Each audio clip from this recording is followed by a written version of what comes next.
But yo, let me ask you, OG, a question. Like, what do you think in the new CBA? Like, I'm pretty sure the owners finesse the players. Like, there's something they agreed way too fast. I didn't think they was gonna agree that fast. So you look at these teams that like Oh yeah, saying, yeah, look, you broke up. You broke up. we're tired of being on the outside looking in. We want to get in the mix too. Wait, So hold like, up. Wait, were you talking this whole time? Because you broke out. We ain't oh, I hear did. nothing. Yeah, I was. Oh, you didn't hear nothing. Okay, can you hear me now? Yeah, we can hear you now. Okay. I think that like all these teams that hasn't really made the money that the Lakers make and the Celtics makes and the Spurs, all these other teams are making, being in the playoffs almost every year and going to the NBA Finals.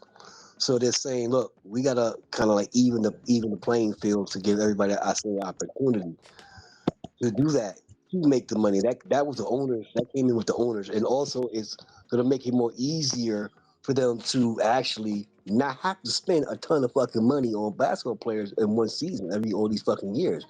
Do you think they're gonna keep? Because you gotta think about it.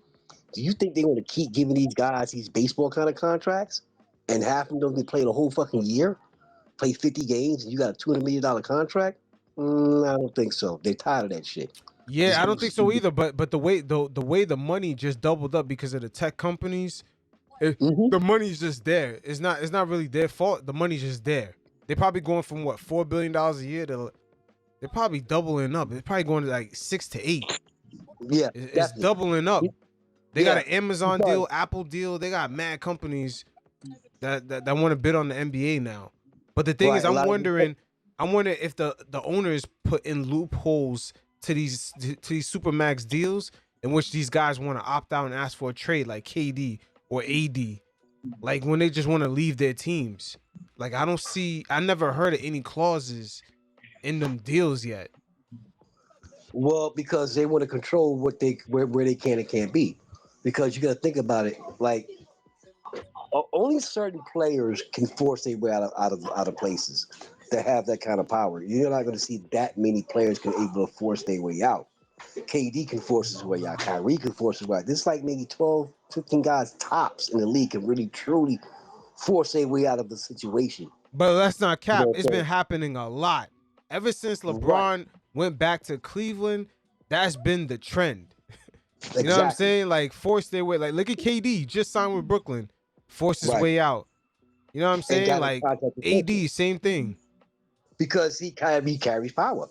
He knows where he gonna go. Wherever he goes, he's gonna sell basketball tickets, bro. He knows this. His agent knows this. His camp knows this. His investors know this. The people that runs his portfolios and shit. His business owners are telling him like, look, well, you go there, you're gonna get a big contract. You know, he want to be happy. You know what I'm Yeah, but my saying? only He thing I'm knows. looking at in the last CBA, right? The last deal, the owners put in a deal where you can get more money if you stick with your same team, which that did not work. We seen Kawhi leave. We seen Yeah. LeBron leave. We seen KD leave. We seen multiple people leave, right? So that Hmm. didn't work. And then also when these players like Russell Westbrook, James Harden are in the middle of these supermax deals, Damian Lillard, in order to move them, it's crazy to move their deals.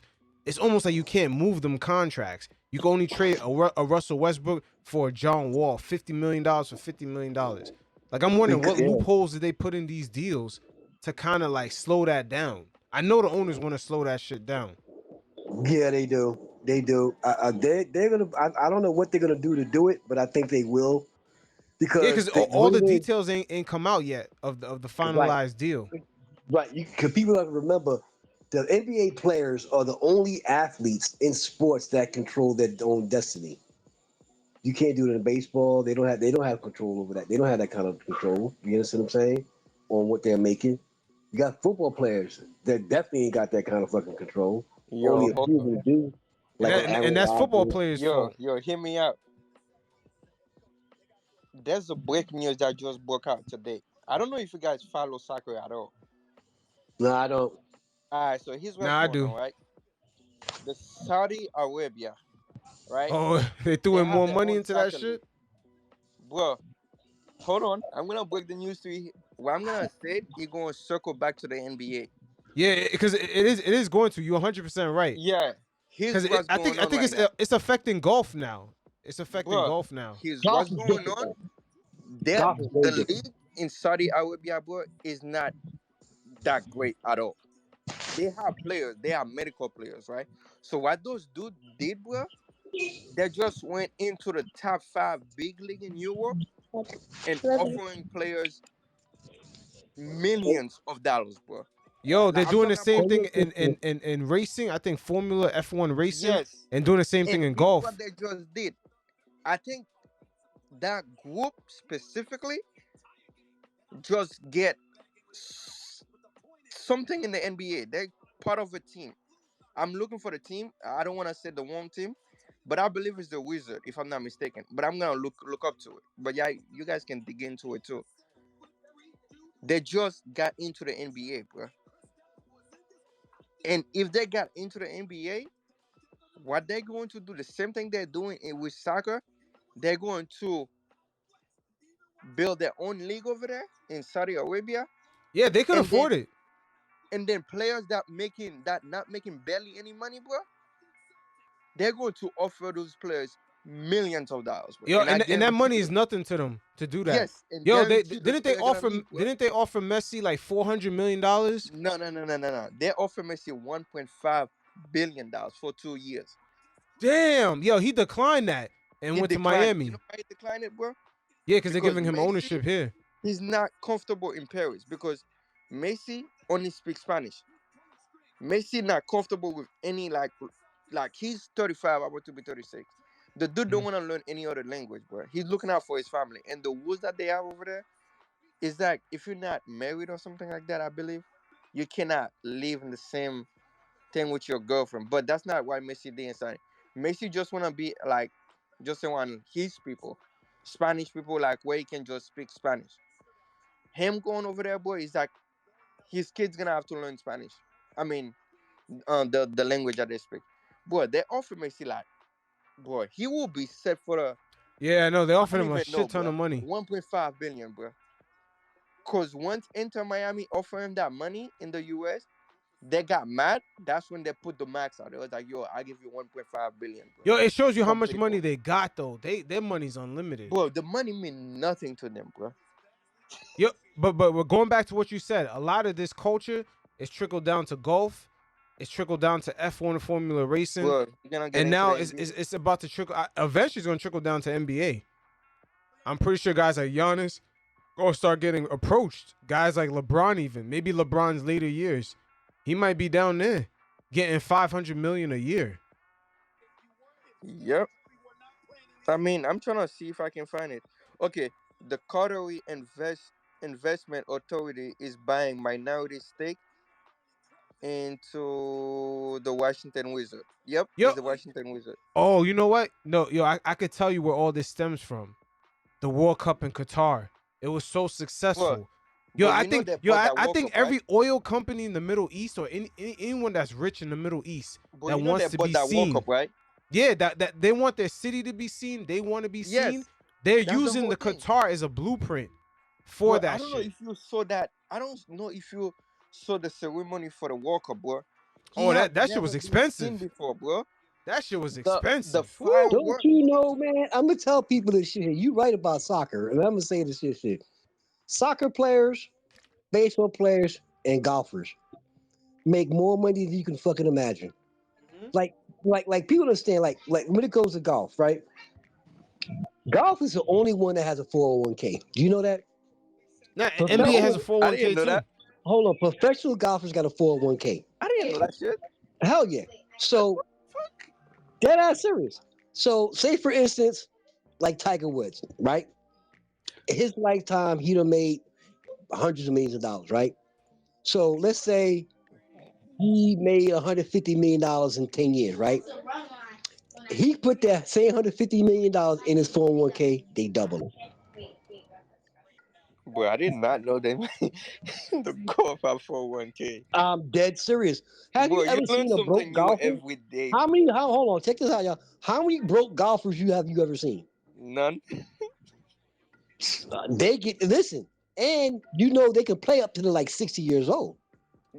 Wait, didn't they offer Tiger like a big ass contract just to hold on to something and he denied it? He Yeah, don't yeah, he need it. did. He denied it. They was Yeah, trying because to he get him don't. to He go don't. to Saudi Arabia. Yeah, or the he Middle don't need East. it. He don't need it. He's damn near a billionaire. What the fuck? What can they? Think about it.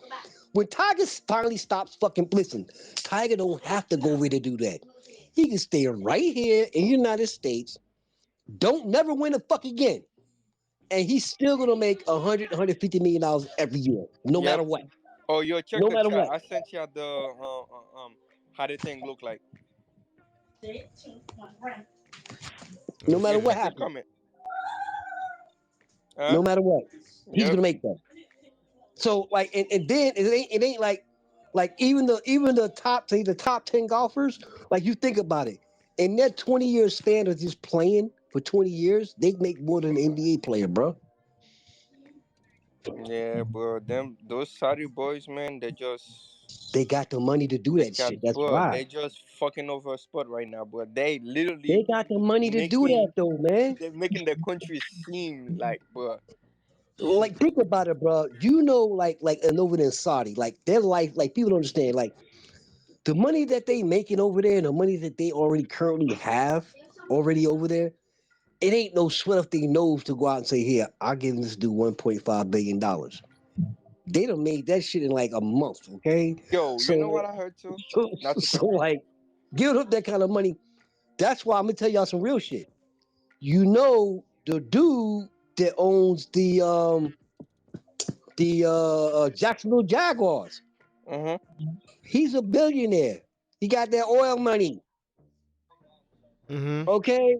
So they trying to make sure he don't go crazy. Like they got the money to fucking pay these fools and don't and it won't bother them not one fucking bit. Yo, you Not know what one I bit. also heard too? Not to cut you off. It's like I heard over there, bro. People can just get out the car, put the key on top of the hood, and just go away for like two hours, bro. And they come back, they find the shit exactly where they left it at, bro. That's believable. Yeah, because over there they cut off your hand if you steal, man. Not only just that, not only just that. There's no need for it. Yeah, there's no need for it, but not only just that, it's like their murder rate is like completely low. You know what I'm saying? Because nobody's running around there doing retarded shit. Like you know what I'm saying? They don't see they take away they like you got freedoms over there, but you got a lot of freedoms you don't have. Like Yep. you can't go over there doing the shit that you do over here. And think you gonna walk down the fucking street and just be like that shit's okay. You know what I'm saying? Nah, you ain't doing that shit over there. Nah, bro, you ain't doing that. Just like going to Japan, doing the same shit. Don't think the shit that you doing over here, you can go to Japan You and do can, that same yeah. shit, bro. There's a lot of Hell no, country. motherfucker. They gonna throw you under the fucking jail.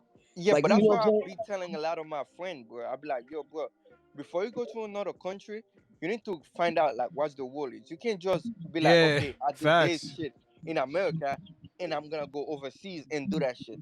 It's not the Hell same no. Like rules. dudes think you can go like I'm gonna go to France and just smoke weed all day long. Nah, motherfucker, you don't do that shit. You don't Like it's work a lot like of that. shit you just can't do, bro.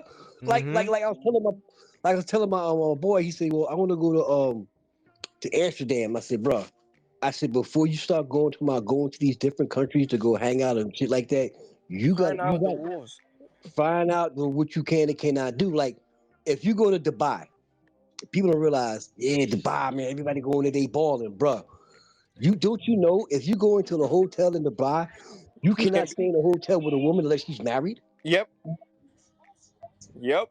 She gotta be your wife, bro. She Literally have be to be your your wife. wife. You can't go there and just take a female, yo, yeah, boom, boom, boom, boom, blah, blah, blah.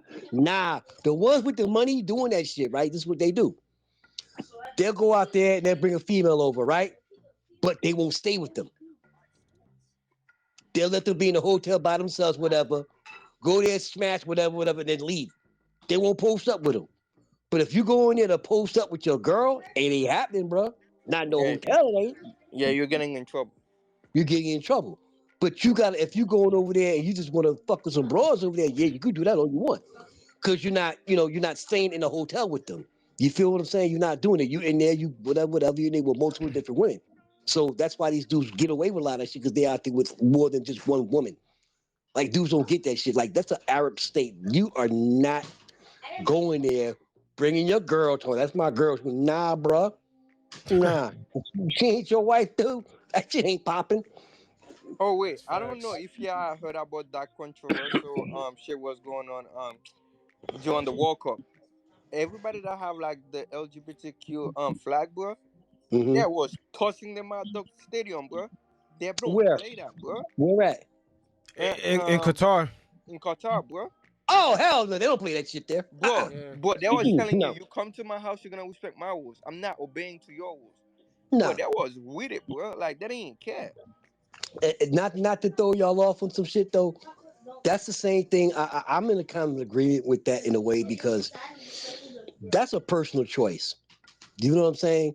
Yeah, I It's that's understand. not that has nothing to do legally with anything else but that being a personal choice. That's a personal sexual preference. That's personal, right?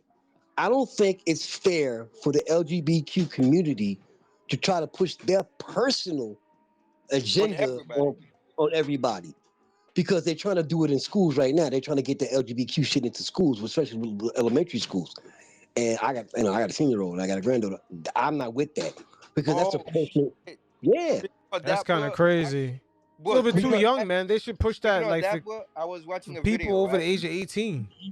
yeah, exactly. Like Speaking, that's something. Like for me, like for them to say like, well, you got kids that's 12 years old and they're gay and this and this that. These little kids don't know what the hell they want. They Facts. just, They, just still they even they know what they're don't know gonna eat for nothing, dinner. man. Exactly. They don't yo, know. They're only speaking going of on what that, bro, of school that or that school thing, I saw a video in Canada, right? I mean, the teacher was like, "Yo, when it was Ramadan, the kids respected you, so why can't you just celebrate with them during Pride Month?" The kid was like, "That's not my religion. Don't stand for that. So can you just be respectful about it?" The teacher was start yelling at him. He was like, "Well, in Ramadan, they didn't say nothing when you was praying, do all this thing." I'm like, "Yo, that shit is crazy." Yeah, but see that don't make that's what I'm saying. Like religion is different. Religion is personal too, but religion is different because see when you look at religion, religion has more validity than that personal sexual shit does. Because when you look at religion, you're talking like a whole different animal. Like motherfuckers have fought hundreds of years about religion compared to what the LGBTQ shit that's just coming out. That shit ain't nothing that been fought over for hundreds of years. Religion been people don't went to wars for religion. You feel what I'm saying? So Hmm. LGQ ain't got no shit like that going on. So you can't even you can't even put religion in comparison in the same fucking ballpark with that. And anyone that does are fucking idiot. Like that's not even compared. Like you know what I'm saying? Like ain't nobody going to war for hundreds of years for LGBTQ. It ain't happening. But a motherfucker go to war because the Muslims are still fighting the Jews right now. And this has been with Palestine and all that shit. This shit been going on for thousands of years, bro. Yo, This UK, what up, LGBTQ, man? hold up. This LGBTQ shit just starting. Like, come on, man. They bugging with that shit. That's like, let me ask y'all a question. Did anybody, this is, I think it's kind of funny. Do anybody think your WNBA players should get paid the same amount of NBA players? They have to generate that income. Not really, but they don't generate that TV hype Yo, and the everything else. NBA went through their phase where they struggled to make money. Michael Jordan flew commercial in a commercial flight. Everybody has to come up. They gotta, they gotta struggle, then make their money. Do you think they're gonna end up shutting down the NBA sooner or later? No, the NBA will fund them. There's more than enough They are money for them NBA to gonna fund them. fund them soon, like sooner But than if later, they, bro. if they keep failing, they won't. I don't think they. If UK they was keep good. Yo, failing, they. listen, I was at a party. I was fucking out of my mind, but I got home back for the draft, back for the fucking pan Twitter spaces. I can't miss this shit. Let's go Knicks. But Yeah, listen, Leon Rose, brother's sleeping, bro. I just joined. I heard brothers talking about Palestine and shit. Like this is what Leon Rose has got us doing on draft night. It's crazy. Shit. yeah. Yeah, that's funny. Now we was just talking Yeah, about a whole man. bunch of stuff. We was actually talking about the Qatar World Cup, how all that money is kind of trickling down to other Yo, sports, and Qatar gonna eventually it's get gonna into trickle the down to NBA, right? NBA. So we need to talk about it, bro. They already invested in Washington Wizards, so we need to start talking about it, bro. That's See, because crazy. I'm a football fan. Well, I think you guys call it soccer, right? So like Soccer, Hmm. yeah. in Yeah. over here in UK, like I'm a huge So Chelsea fan. so I'm So like pretty I've sure you know seen what's sort of going like on. I've seen like a lot of the Saudi Middle Eastern like impact on Like football. Karim It's Benzema just crazy. signed 200 million. Conte just signed like, These guys are and mind businessmen, you, I'm and talking there's about a no player that's like coming off injury, but getting all that money. Yeah, Just imagine Benzema been that playing much. soccer for like 12, 13 years already. No, but But I mean, he's still playing. He's still nah, balling. he's good, but like things. he's not Their like a new goal. player. Yeah. So I'm talking about like, They just imagine how much they will pay for like a young talent, bro. And they're getting they into the offered NBA. Messi They're gonna 1 do billion. just that, bro. Yeah, we was just talking about They that. offered Messi 1 billion. 500 1.5 like billion. 1 bill over 4 years. Yep, 1.5 billion. So they're It's eventually. crazy. So wait, hold on. They're right now invested into the Washington Wizards. Yep. God Yeah, damn. so Yo, basically the bro, reason they're behind it investing is in them. It's not the just to reason invest. behind so if you guys know like Newcastle Football Club, Premier League, right? Mm-hmm. Yeah, I They've do. Yeah, they're part of it. They're part of it. Saudi Arabia own that club now. Like the whole country owns that club. Holy 300 shit. trillion backing. They own the club, right? And they own PSG in France, like Paris Saint-Germain. That they don't own Chelsea. Chelsea are owned by Americans, but they own 5% of the company that owns, I think, 60% of Chelsea. Um, Damn. and the reason, and if you heard of Manchester United, that's their dream. Like that's the big They're club trying that to get they'd into them. love to own. But it's really difficult to buy them because super expensive, Yeah, plus, like buy to get yeah, like but you know what too, deals to though? close.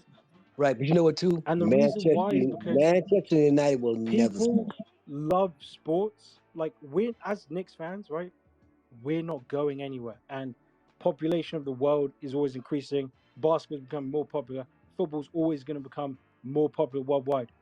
These are like the safest investments to ever make because football clubs, sports teams in general, Always gonna be they're there. never going anywhere.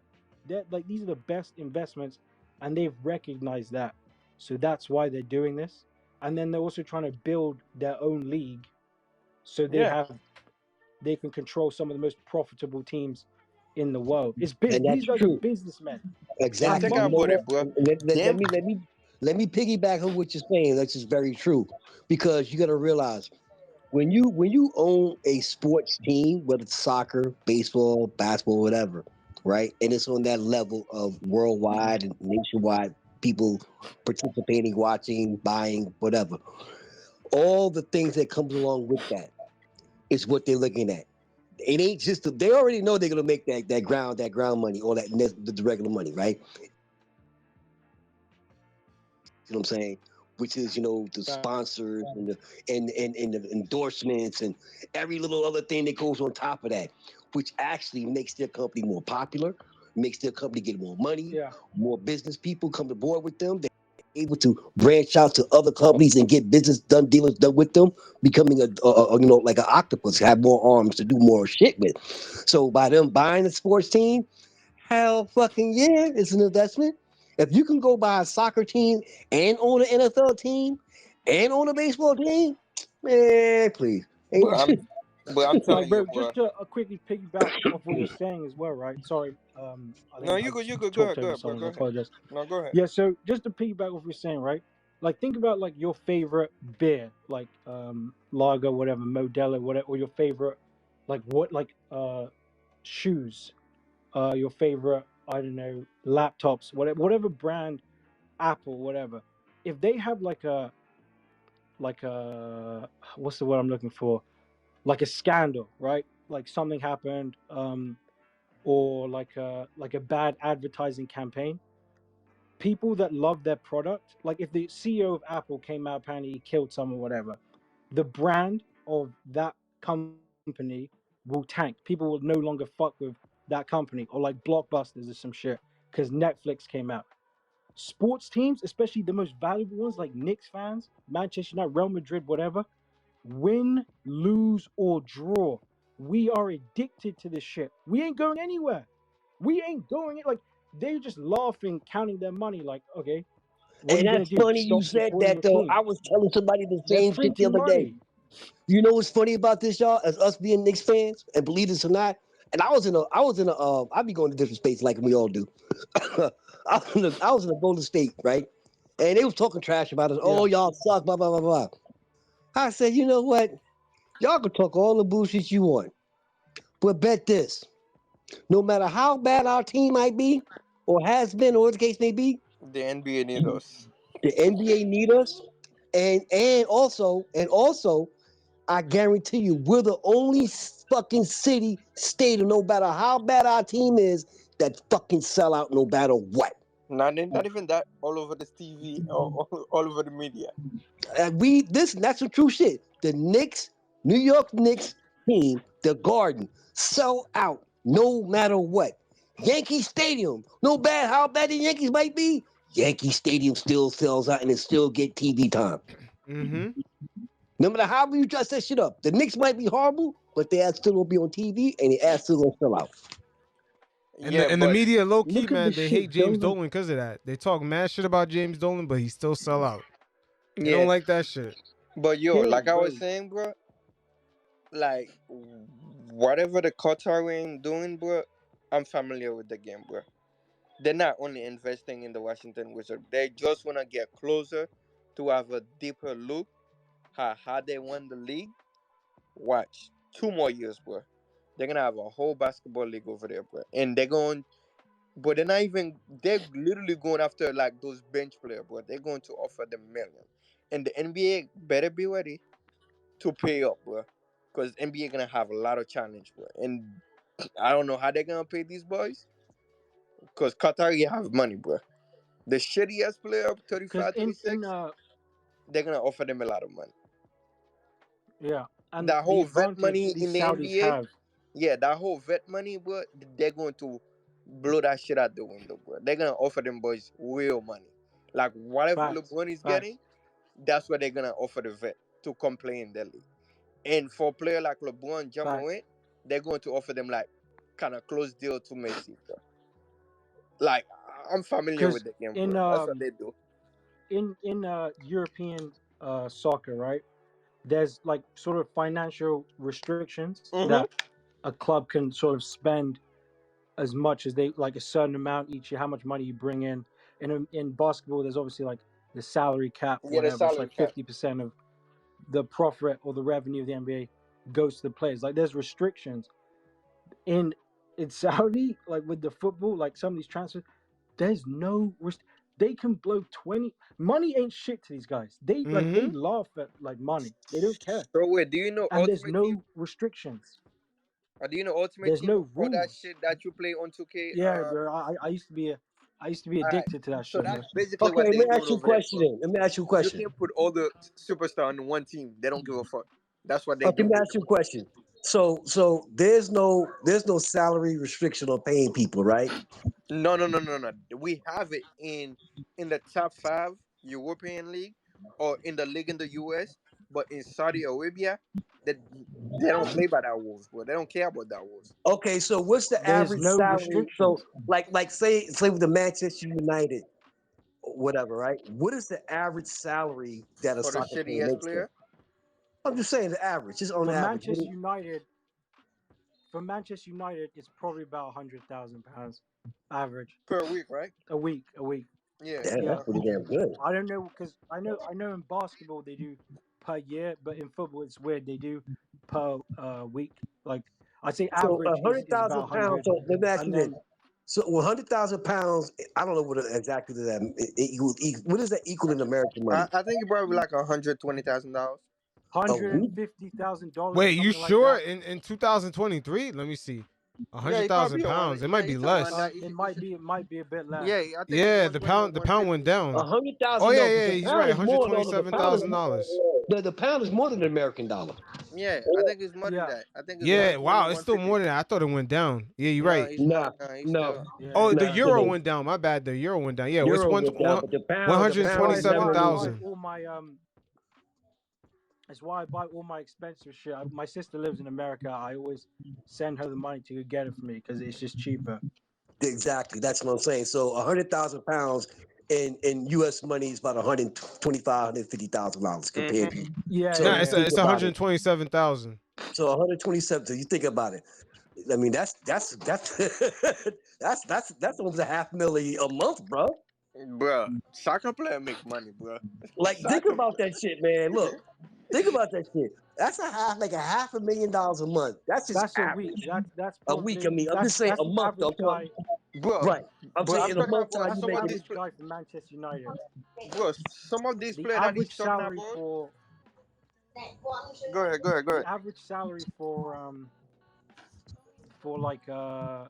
the the league, the whole Premier League is probably like 60. I'd say average 60,000. So that's probably like 70 $68,000, something like that But that's good. a But week. but Like that's not bad. That's not like, you know what I'm saying? Like, but think hear me about it. out though. Hear me out.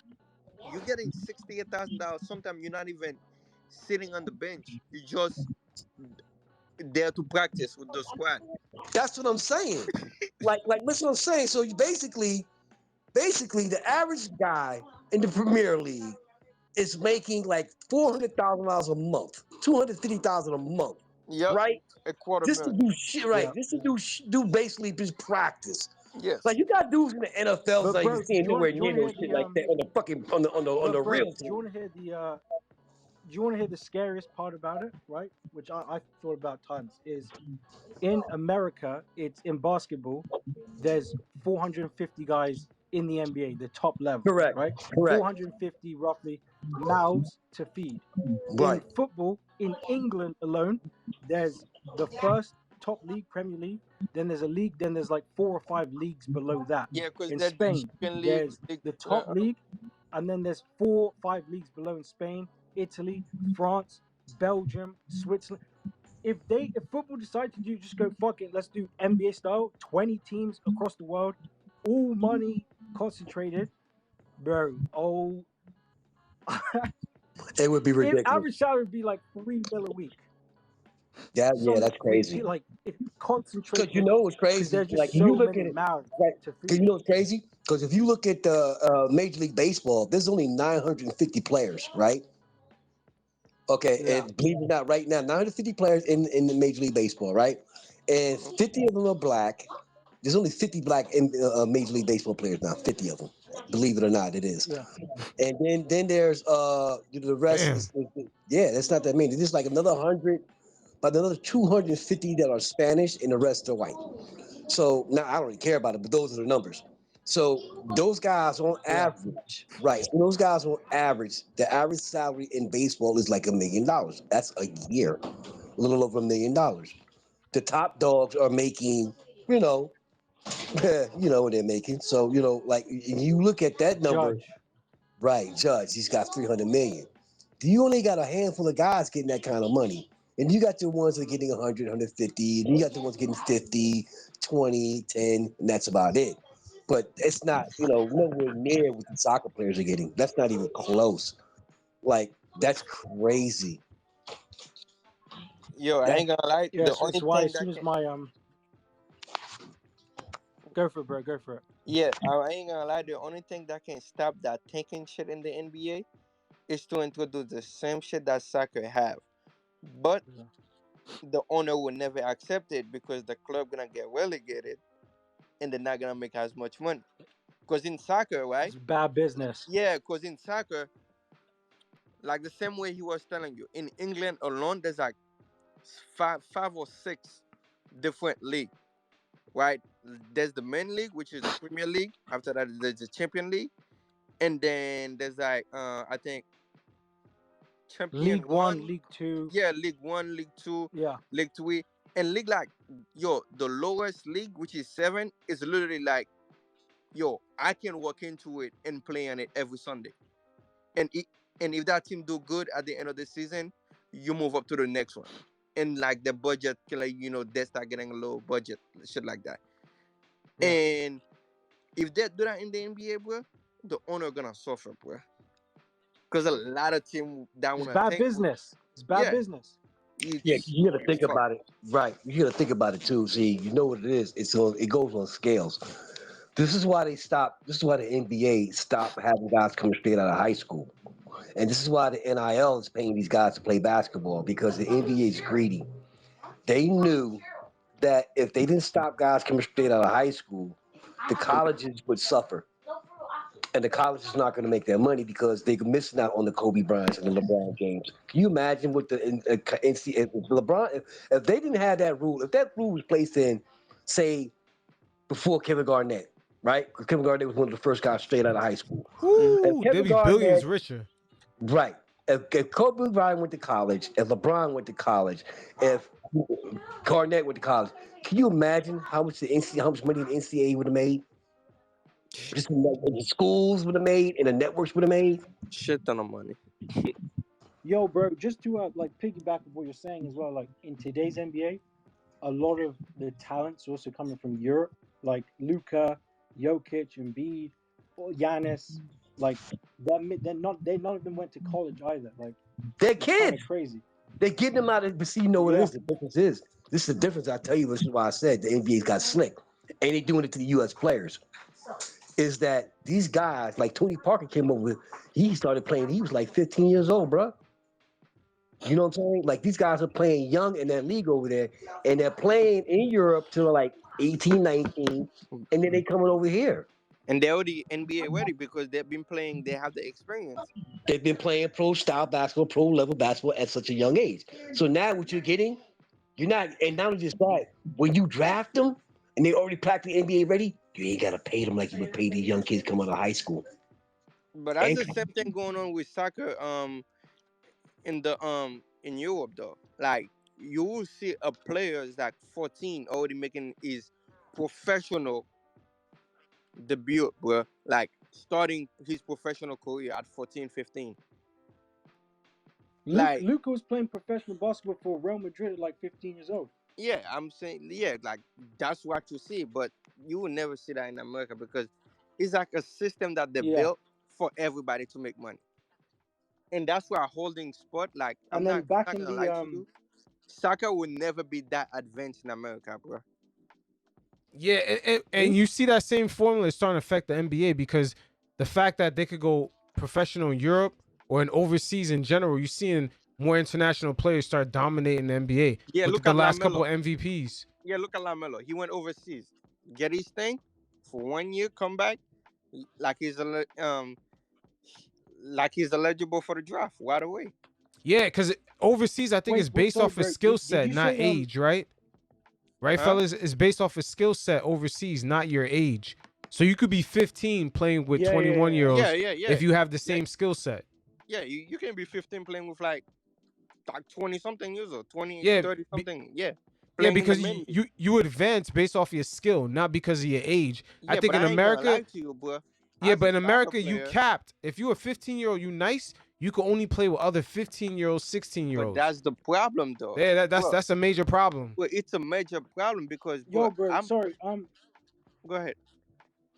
Did you say? I think I didn't hear. Did you say soccer will never be big in America? Yeah, it No, will no, never no. be, Like bro. he's saying that the skill set of the players can never be bigger than the skill set of the international players Cause think about Oh, it, because right, of the bro? system here. Cause think about it, bro. When I came to America, bro, for me to play in the league, they were asking my parents to pay $2,000, bro. for equipment. No, No, to to just just to get in the play. club, just to play in the club, just to get my name in the club. Oh, mad. Yes, that's what I'm saying. Soccer will never be advanced in America because unless you have money and your parent ready to spend on you, it's not happening. Yo, but let me ask you a question. That I same also soccer think club, there's like what was the age of the kids? You could only play with kids your age, right? Yes, That's the and I've problem. seen in parts of soccer. groups. That's the problem. That's why you're seeing all these international players like Luka dominate the NBA Bro, because they don't play off of their age when they were coming up. They play off of their skill set, so they graduated yeah, faster. but also in sport, when you play with people older than you get better. You Yo, get but it's not Jalen about Brunson age. played I'm against telling you bigger guys, it's dudes not his whole about life. age. It's off your skill set. If you have the same skill as a 21-year-old and you're 15, overseas they're gonna play you with the 21-year-old. They're not gonna play you with It's the kids with, the it's same age with as you. soccer. It's the exact same. Yeah, it's the formula. It's for soccer. It's for any sport. But in Yeah, America here, You know you what's not only you have to pay money for AAU, you limited. Mhm. You can only play with other 15-year-olds. Yep. right? See, that's the difference. See, that's why I said the NBA is full of shit. Because what they're doing is like they want to control. They're trying to control what these young kids gonna make. That's why they don't like that NIL shit and all that shit because they know that these cats are going to make money. Mm-hmm. So they figure that they can restrict these young kids from getting this kind of money, or they can restrict all these kids from being able to go, prosper and all this stuff here. Then it's the problem for them. See what I'm saying? They can't control these kids how they want to control them. So they say, look, we don't want them. What's up now? All right. We don't want them coming straight out of high school, going into the NBA, playing with grown ass men, making that kind of money. Because Yeah, we but they feel we can go can't. straight to the D League, right? That's crazy. Right. So, and you got to believe the shit. You know who had a lot to deal with that shit was the colleges. The college had a lot to do with what reason why that happened. The colleges put pressure on the NBA. College didn't want to pay these kids. Right. They don't want to pay them.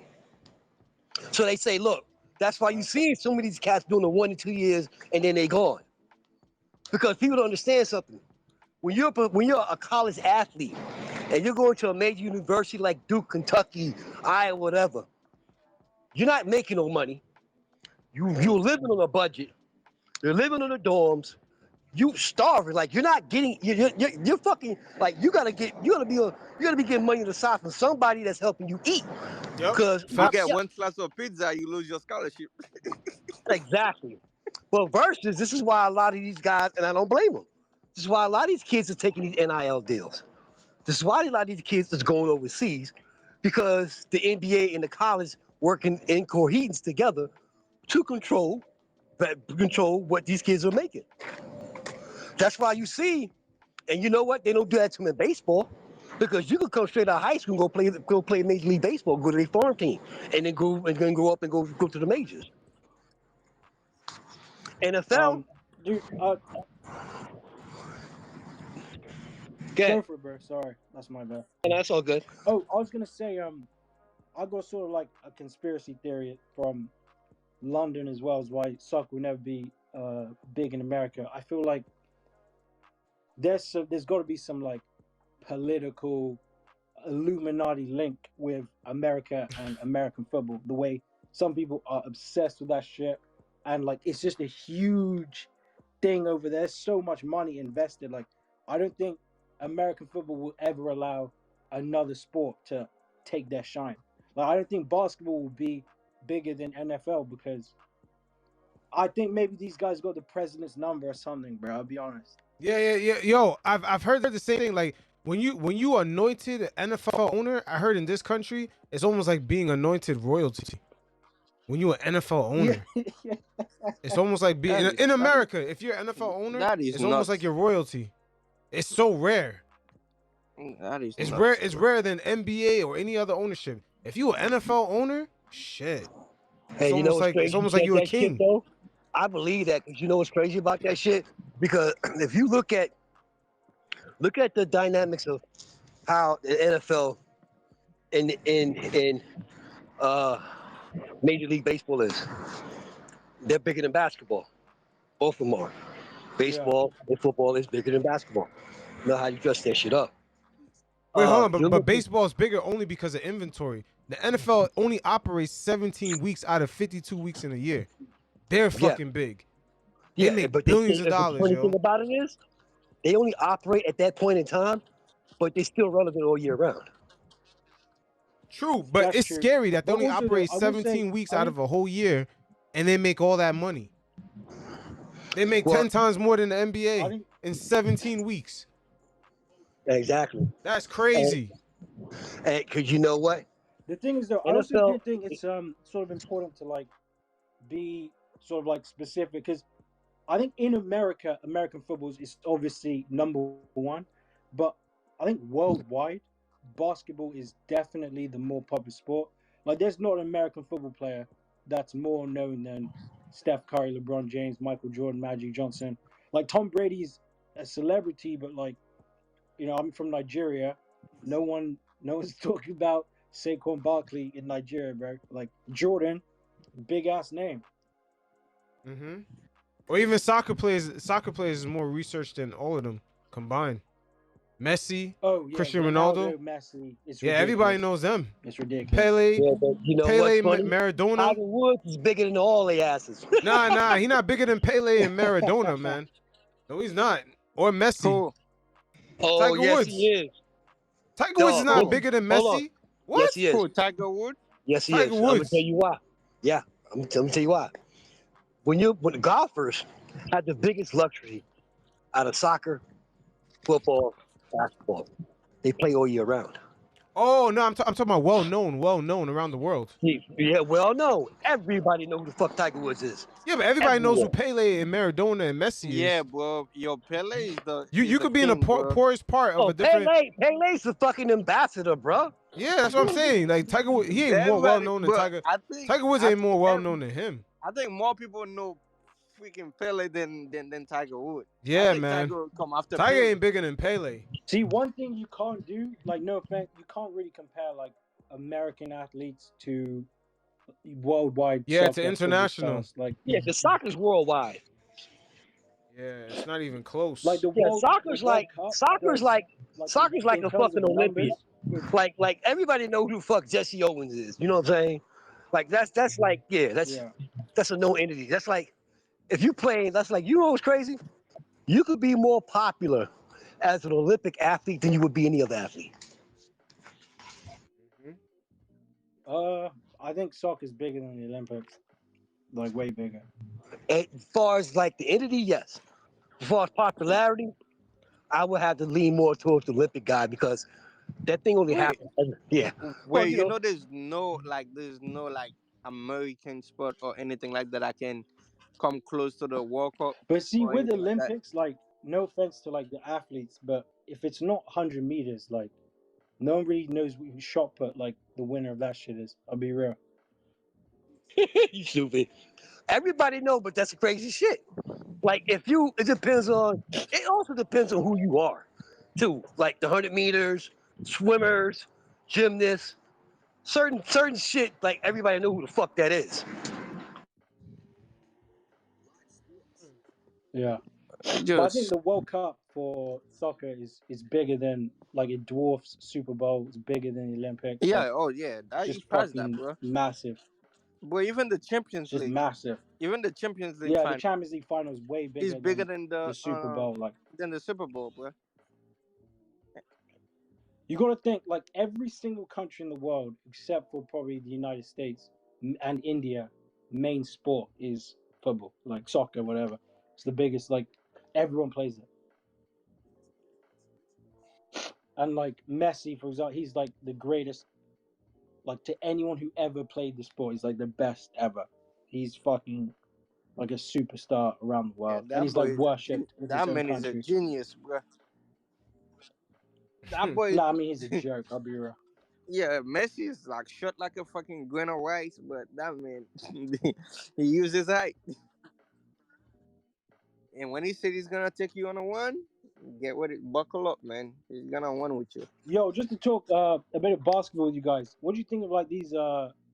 Firstly, the Paul George links. 1, 2, Leon Rose and his NyQuil. I don't know if he took a Xanax or something, but he's fast asleep. And also, thirdly, what do you guys think? Like, also Porzingis. I want to know your thoughts on Porzingis as well. Man, we fumbled that Porzingis talk, man. We let No, wait, hold on. How we fumbled that? He get paid like 39. He opted out at $39 million. I Where don't we think finding we that? fumbled it. I'm just like, damn. he could have worked something with us and come back home, bro. Bro, he's not. We're I not don't gonna think we pay him I more don't money. think. I don't We're think. not gonna pay him more money Personally, than fucking Brunson and Randle and yeah, RJ. yeah, but I don't think he had That's any. I don't crazy. think. But you know what though? I don't think the Knicks had any intentions going after him anyway. That's what I think. Yeah. Why the fuck are I we don't doing think they that? wanted I him to, bro. agree, but I just feel like you could have got him for Obi Toppin. Like, Oh, looking at no, I what couldn't do the that. Boston, who was it? Boston gave up Marcus Smart. Wait, who did Wizards get? Trey Jones. Who else? Bro, Boston barely give They up didn't get anything. a first round pick. Yeah, I think Boston But just gave You a could have bunch of got second round Porzingis for picks. Obi and a pick. that's the thing, bro. Can't you see that, bro? When it comes to us, bro, we gotta give You could first get one. Kristaps for Obi and a bunch of Yeah, but it's seconds. Kristaps Porzingis. Like, for real, y'all. Come on, what are we talking? I He's hear good, it, but like, how if you're just consistent is looking he at his really gonna be? season, But it's the thing true. But is, if you just look at his season that he had a phenomenal season. Of course, on a shitty team, Phenomenal now he's season. in Boston. He doesn't have to be the first string guy or the second string guy. He's yes, almost like but the third option yeah, but guess with what he's gonna do? no responsibility like that. Yeah, but guess what he's gonna do? He's gonna But have that's what he'd him. be at the Knicks. Yeah, but he's gonna have MB come out the paint for Tatum and fucking Brown to drop all day. Yeah, but the Celtics That's don't what have the MB. Knicks salary. You know what I mean? Like, I feel like they don't have the To be same honest, I'm just salary. playing. John, I'm just playing devil's advocate because I didn't really want Porzingis. I'm just I like, really wanted him too, but I ain't Leon gonna lie. Dude stumped me, bro. Yeah, but bro, he opted I out didn't of really want him, $39 but million. What do you guys think he's gonna get? Like, he clearly wants more.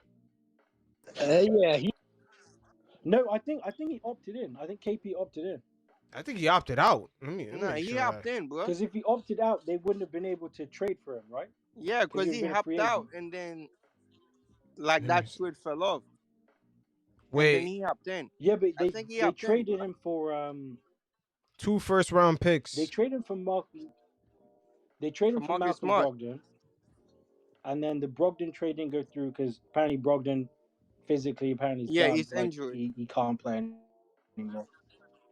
So they found another team. So Yeah, it they wasn't Oh found Brogdon. yeah, They Memphis. he found another did team. opt in. He hopped in, bro. Memphis. We could have worked with Yeah, him. $36 because million he had to dollars. opt in to be traded. Yeah, I he mean, opted no in. team's paying him 30 mil again. Like his next contract is like 25. Like, so grab your money, bro. now Porzingis was going to get like 46. Huh? He was getting close to that, like 30 something. It was high. It was high. I don't know the exact number, but it was high. Yo, but So fellas, they Yeah, remember the but found he him. money. hopped in though, His so Remember next the we money's can contract. drop going it, up, right? so 46 ain't really. It's kind of I'm middle. saying, hold on, let me look it up and see. Let me see Celtics Oh no, salary I'm talking cap. about his next contract. Like Kristaps ain't getting 40 mil in his next contract. Next off season. Yo, the Celtics have a high fucking salary, man. I ain't gonna lie. They're over the cap. Bad. Yo, my second conspiracy theory of the day is I just feel like teams Okay, hate I dealing just with the checked it. Knicks. I just checked it. Okay, his contract was 158 million at 31 per year. The contract is up in 2024. That's not a bad trade because you know why? It was only 30 mil per year, and he had 1 year left on 2024. He could become unrestricted. So you figure if he doesn't re-sign with Boston, he could become a free agent and go sign with New York if that's what he wants to do. Because they were Yeah, saying he he's wants he's to go back to New York. unrestricted next No. year. If that's what we want to do. If that's what he wants, or that's what he wants. If they come to that type of agreement, He's Hey, you listen, the don't man know. unrestricted. did You said don't he know. would love to come back home. Okay. Right. Now, but hold on. We got to remember this. This No, is a thank good you. deal for him. Hold on. Let me say this. This is a good deal for him to bring his value up because he's on a playoff team. You got to remember this.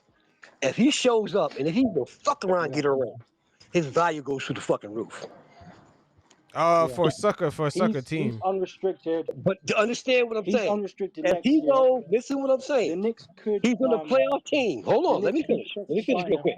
Let me finish real Sorry, quick. bro. Sorry. All right, no problem. Okay, so let's say, for instance, he goes to the Eastern Conference Finals. He's averaging 25 and 10. He's doing crazy numbers, and they go to the finals and they win. And he has an outstanding series, or he gets His close to number MVP. gonna show up, bro. I'm just saying, we're just going His number hypothetical. gonna show up. We're not gonna I'm be just able saying. to afford him.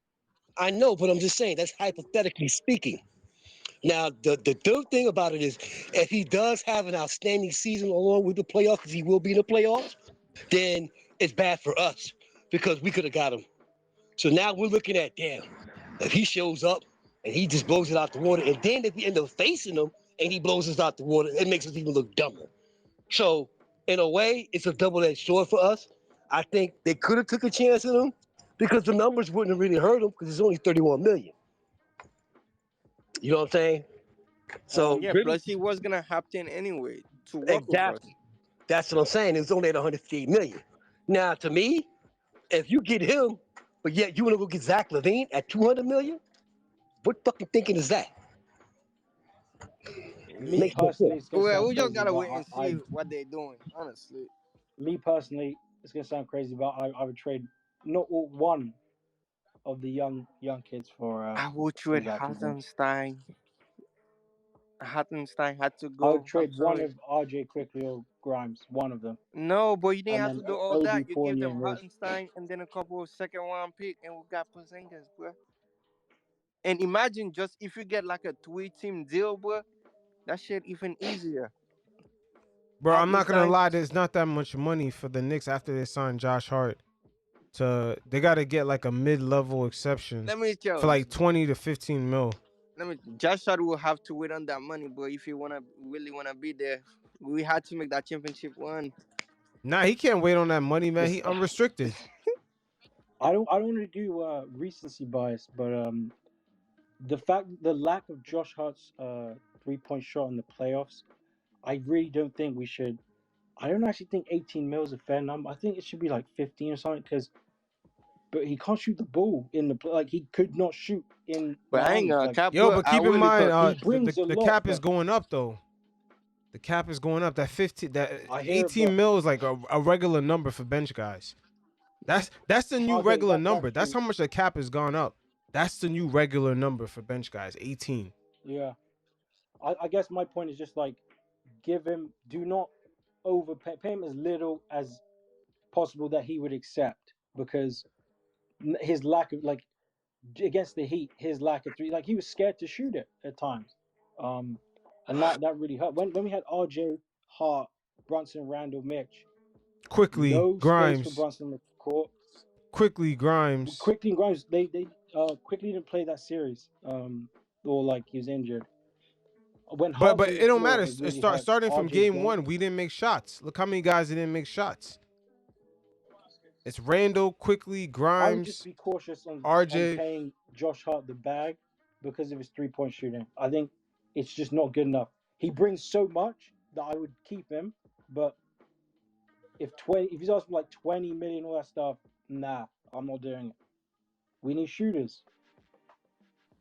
Yeah, but we got Evans money coming off the books though. Yeah, that's if we can trade him though. Yeah, but it don't matter. It's gonna come off. But he's on an expiring contract. He's gonna Oh, be very alright. favorable to trade.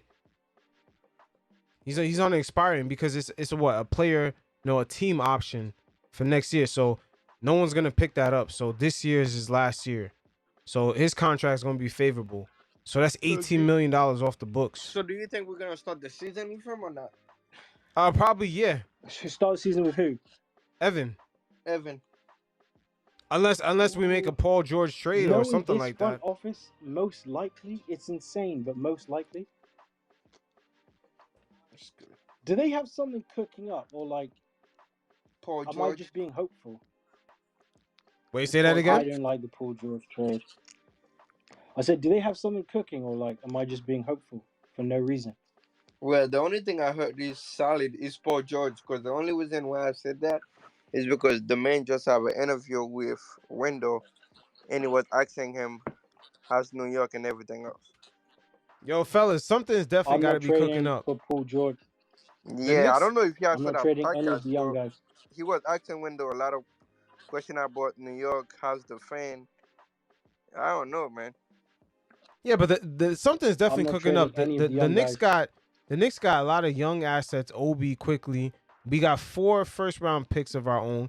We got 4 first-round picks. 2 that's pretty much gonna convey. The other 2 might not, but they'll become second-round picks. And then we got 3 swaps for some of those picks if they don't hit. So we got flexibility, man. We're already a playoff team, and we could build on top of that. The Paul George thing also makes sense because he's got 2 years left on his deal. So if you want to free up cap space for whenever that free agency is it 25? I think it's 2024. Which is meant to be like a good. I have no idea. It's supposed to be a good year. Maybe if you're hunting for a second star with Brunson. Yeah, because Paul George contract leaks like this. Okay, it's 2 years left, right? Well, yeah, 2 years ago, he got 2 years left with the 1 year opt-in, right? opt out of opt in. It's at 46. Him and Kawhi is close to the same amount of 46 million, right, per year. So it Yeah. would basically be if we would trade to get him, we were gonna have to move the money like Evan Fournier and somebody else's money. They would have to move, but the money's got to match the Evan, money. D Rose, Right. Obi, and maybe Quick or Grant. But you might not even need to do that. Nah, Like not quickly. It Evan, would be D Rose, Fournier. Obi. It would be like two other guys, right? It would have to match the Yeah, money. D Rose, and D Rose, Fournier correct, and correct, correct. Obi. Right, right. So they would have to match the money and probably end up giving a pick or two away. Right Yeah. now, the thing about that is this: the upside. I'll give you the upside. The upside is that we match the money out. Also, if he opts in, we could probably talk about a contract. Yo, hold on. Yeah, you opt into the contract, right? And they will have to negotiate more money if that direction happens. They'll cross that bridge when it comes. And the other side is also is that it would be, if worst case scenario, it would be a rental. Whereas if it doesn't work out, we don't lose anything, okay? But we free up $100 million. So it works for us on that side too, which gives us opportunity to go sign for anybody that we want to feel we can sign for, but we have all that money freed up. Now, the other side is if he doesn't play. To add to your The downside would be if he doesn't play. That's the downside. The biggest downside is that he doesn't play the number of games we need him to play. You understand what I'm saying? So if the upside is if he plays the games that we know he can, he comes in and he moves the needle for us extremely to a high level, and he feels like he wants to be here, and we feel like we can get a championship with this guy on a team with the roster that we put together with him being there, then it's a win-win. So I mean, you got to look what he's bringing to the table, minus the injury. When he is playing, fantastic when he player. is available, Fantastic player. exactly. He's a Yeah, two-way fantastic player. two-way. He's a shot creator. He spreads the floor. He takes a lot of the scoring Perfect fit. responsibilities away from, RJ, Randle, Brunson. He changes them. So everybody has to guard the Knicks a different way now versus they have done in the past. That's the biggest upswing Perfect for fit. us. If we don't lose nobody in the move that they make, if we able to keep our core guys. If we keep our core guys, he comes and adds to that, we become a very dangerous unit. And also adding some shooting to that as well. So now you're looking at, well, Brunson can score. Julius can score. So if Julius has a bad night, we We got know Paul Brunson George. can score. Right. So you think about it this way here, and this is the biggest problem. If Julius is having a shit night, we got PG. If Paul George ain't scoring, he's still playing defense. So, that's a win-win for us if we really think about it. I like the move. Yeah. I think it's a win-win. If we don't have to give up our core guys, it's a beautiful thing. Because he going to play. Because he going to want that extra contract. So he going to play his ass off. And he's going to be available because he going to want that money. So that's a win-win for us. I didn't know. See, I didn't know. Like, my two questions about Paul George is, it's actually a thing that might happen because if you look at the Clippers, both Kawhi and Paul George are extension eligible. I think this offseason. I think this offseason.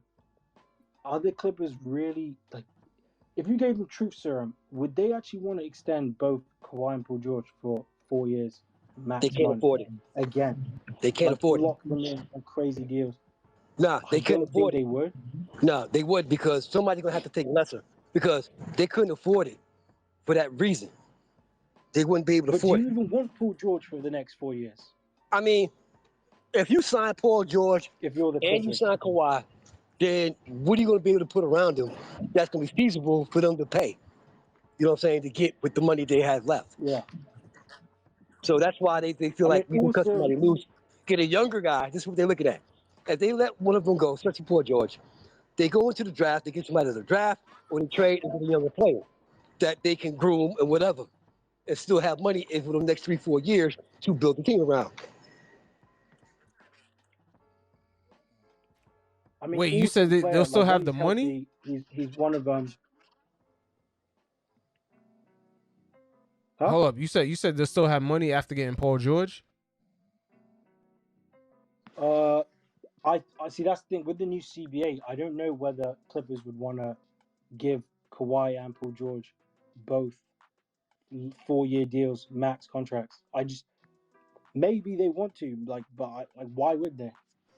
But have you seen the details of that new CBA? It's crazy. It's crazy. Like I was talking about it earlier in the chat. Just the frozen draft picks alone part is crazy. If you're $17 million over the cap, every year you're over the cap, they'll freeze your draft pick, I believe, 4 to 7 years down the line until you get out of that cap. So let's say it's 2030, you over the cap, they'll freeze your like 2037 first round pick. If you don't get out of the cap by 2034, then that's automatically like a late first round pick, and you can't trade it, and you have to keep it. It's like it's along the lines of that. And like every year after, every year after you keep repeating, you're over $17 million over the cap. They'll freeze the next year's pick, and the next year's pick, and the next year's pick, and you'll continue having 3 years after that freeze to get out of the cap. Like it's crazy. And then a couple other of them. You can't trade for a sign and trade superstar.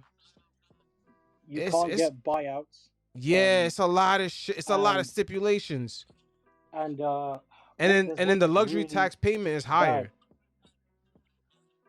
If you trade a player, you can only trade out the exact amount of money that's coming in. So it needs to match. Salaries need to match 100%. Yeah, but it's so funny if you can't. But if you're not in the tax, right? You don't have to match salaries. I think it could be $7 million off. Huh? I'm saying if you're over the salary cap in the new CBA, you can't trade. You can't give out more money than you're coming back in. Yeah, you can't do that, and then you also can't trade 2 players for one. The KD Suns trade wouldn't have been able to happen. Nah, because the Suns traded out like Bridges and Johnson, like combined 35, like whatever million. KD was like 47, so they took more in than they left out. On the new CBA, if you're over the salary cap, you can't do that. You have to trade matching numbers to the hold up, but there's 2 tiers. But hold up, there's 2 tiers. Yeah. There's a $7 million tier, you're right, which is light. But if you're over $17 million, which the Knicks are looking like 2025, they might be over that, just barely.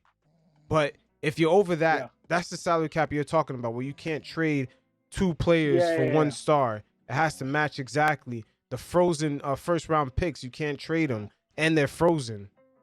There's a lot of stipulations, man. They're really creating parity among the whole league for every team to compete. They're trying to set it up that way.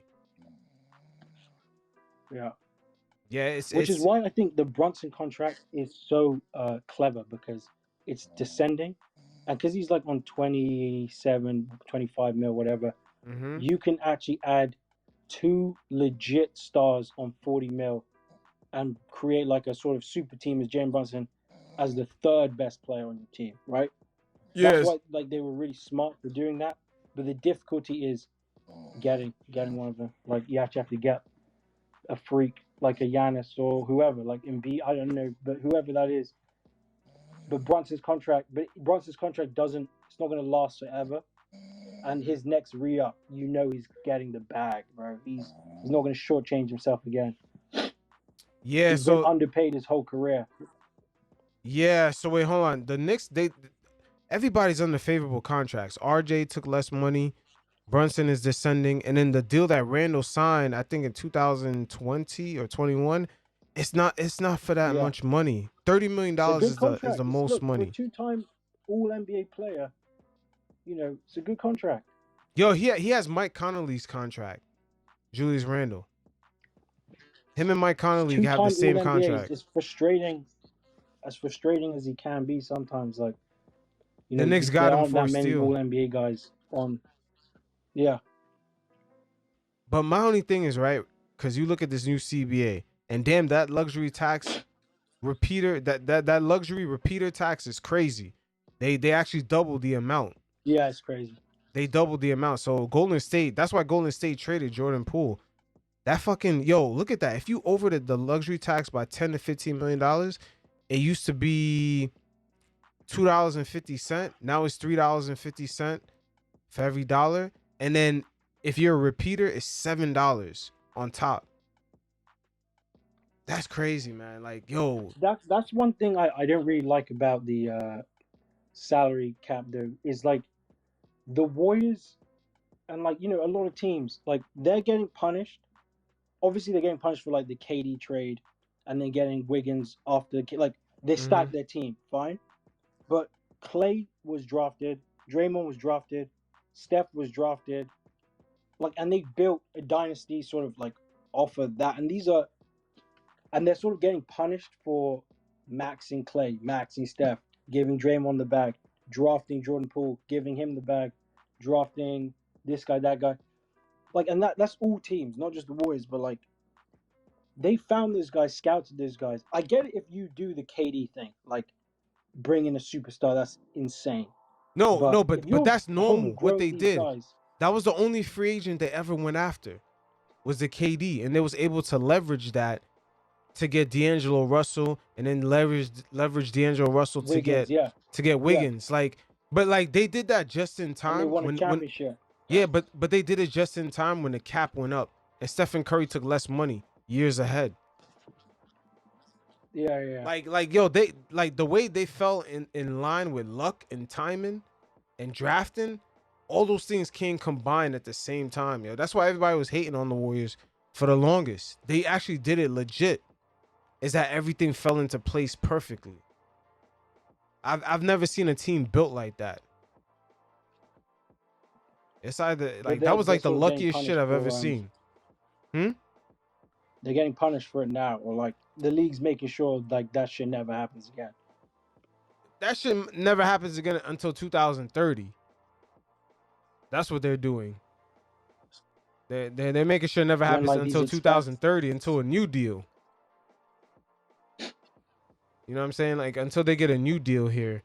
But under this new CBA, man, Ja Morant, Luka, Zion, if these guys stay on their best behavior, these guys should almost touch $1 billion just off of NBA contracts. Wembanyama, he'll make a bill. Yeah, he'll make $1 billion off those contracts. Even in San Antonio, bro, he'll do it. If he was a Knick, sure. Yes, sir.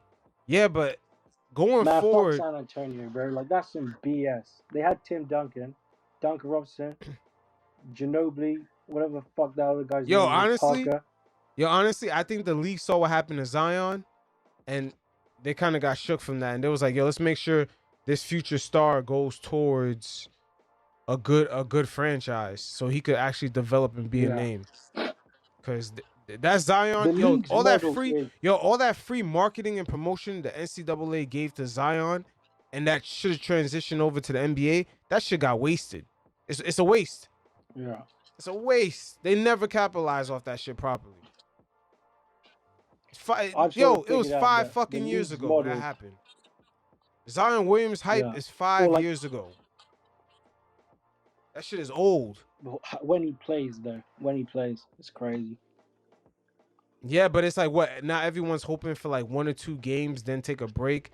1 or 2 games, take a break. Like that shit it's died down, man. Let's not gas it, man. The hype is nowhere near what it was in 2019.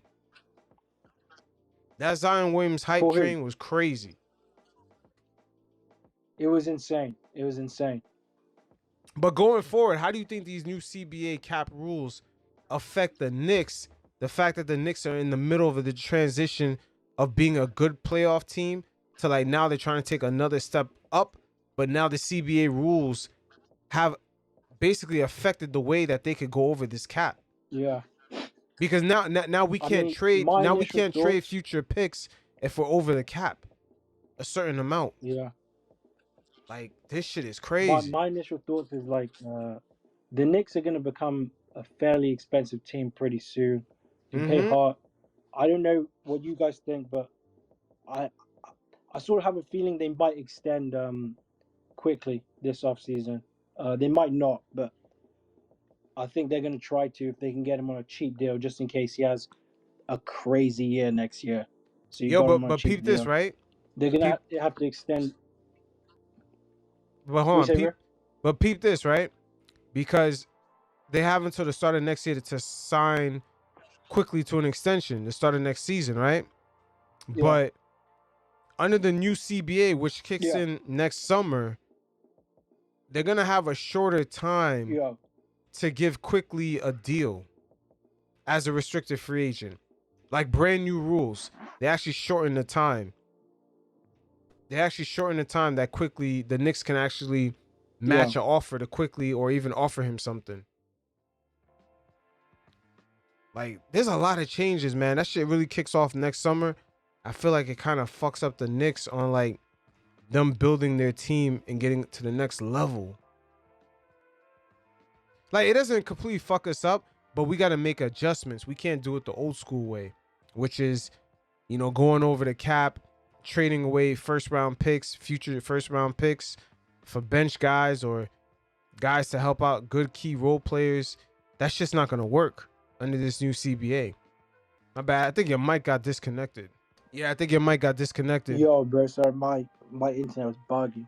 Yeah, but it's just... What are you saying about Quickley? Nah, I was saying like the Knicks right now, they're in a transition period where they're trying to go from that first round playoff team, you know, getting into the Yo. second round to being that consistent third round Eastern Conference Finals, NBA Finals team. So in order to do that, the old way of doing it was to trade your future first round picks, be over the cap at the same time. But under these new CBA rules next summer, it's gonna be fucking different.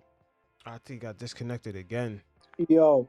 Yo, oh, your mic is good? Sorry, my wife was bugging out, bro. Nah, it's all good.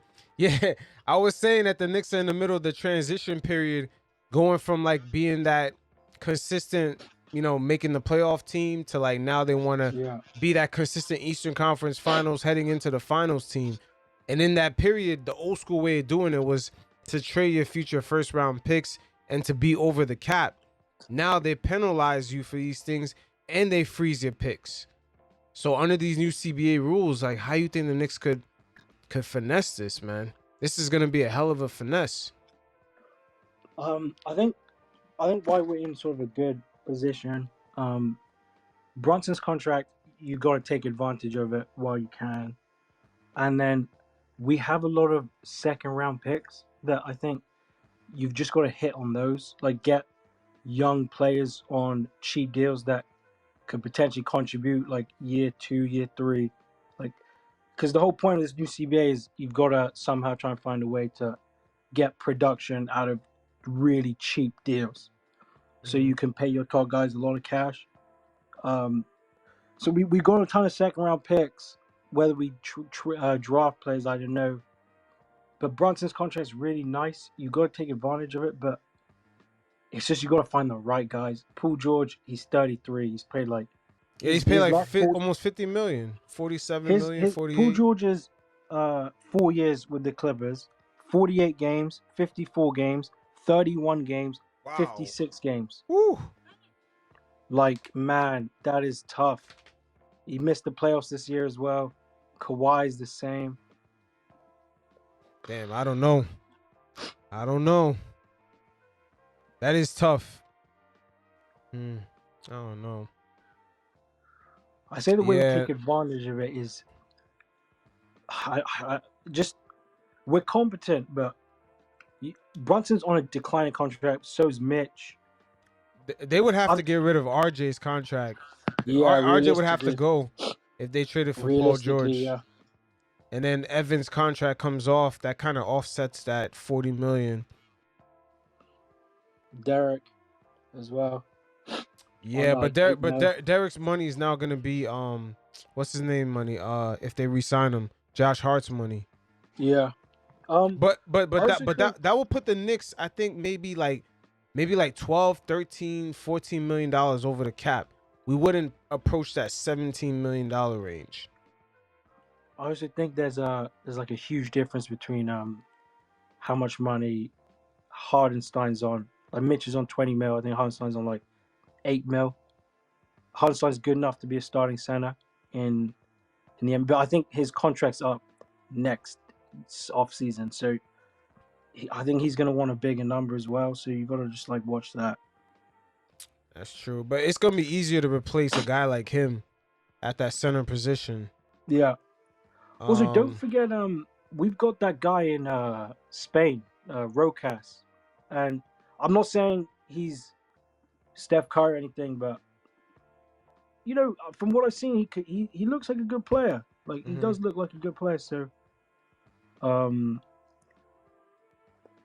think this team, I think Leon Rose, I think he's betting on another season of like in-house development that everyone gets better again. I don't know if that's the right thing, but I could be wrong. But not making any moves or like you're not really hearing anything. I feel like that's what they're doing. But I feel think like Obi will definitely leave. Like definitely. I agree that in-house development is I feel like that's going to be the way to go, because these new CBA rules, man, they really penalize you. It's no joke. Now, we're not even talking about the money you have to pay, the fact that it's double, but the fact is they freeze your picks. So you won't be able to say, hey, let's get a better bench guy. Let's send this first pick away. Or maybe this role player that we pay $15 million a year for, he's not working out. Let's attach a first round pick and send him away.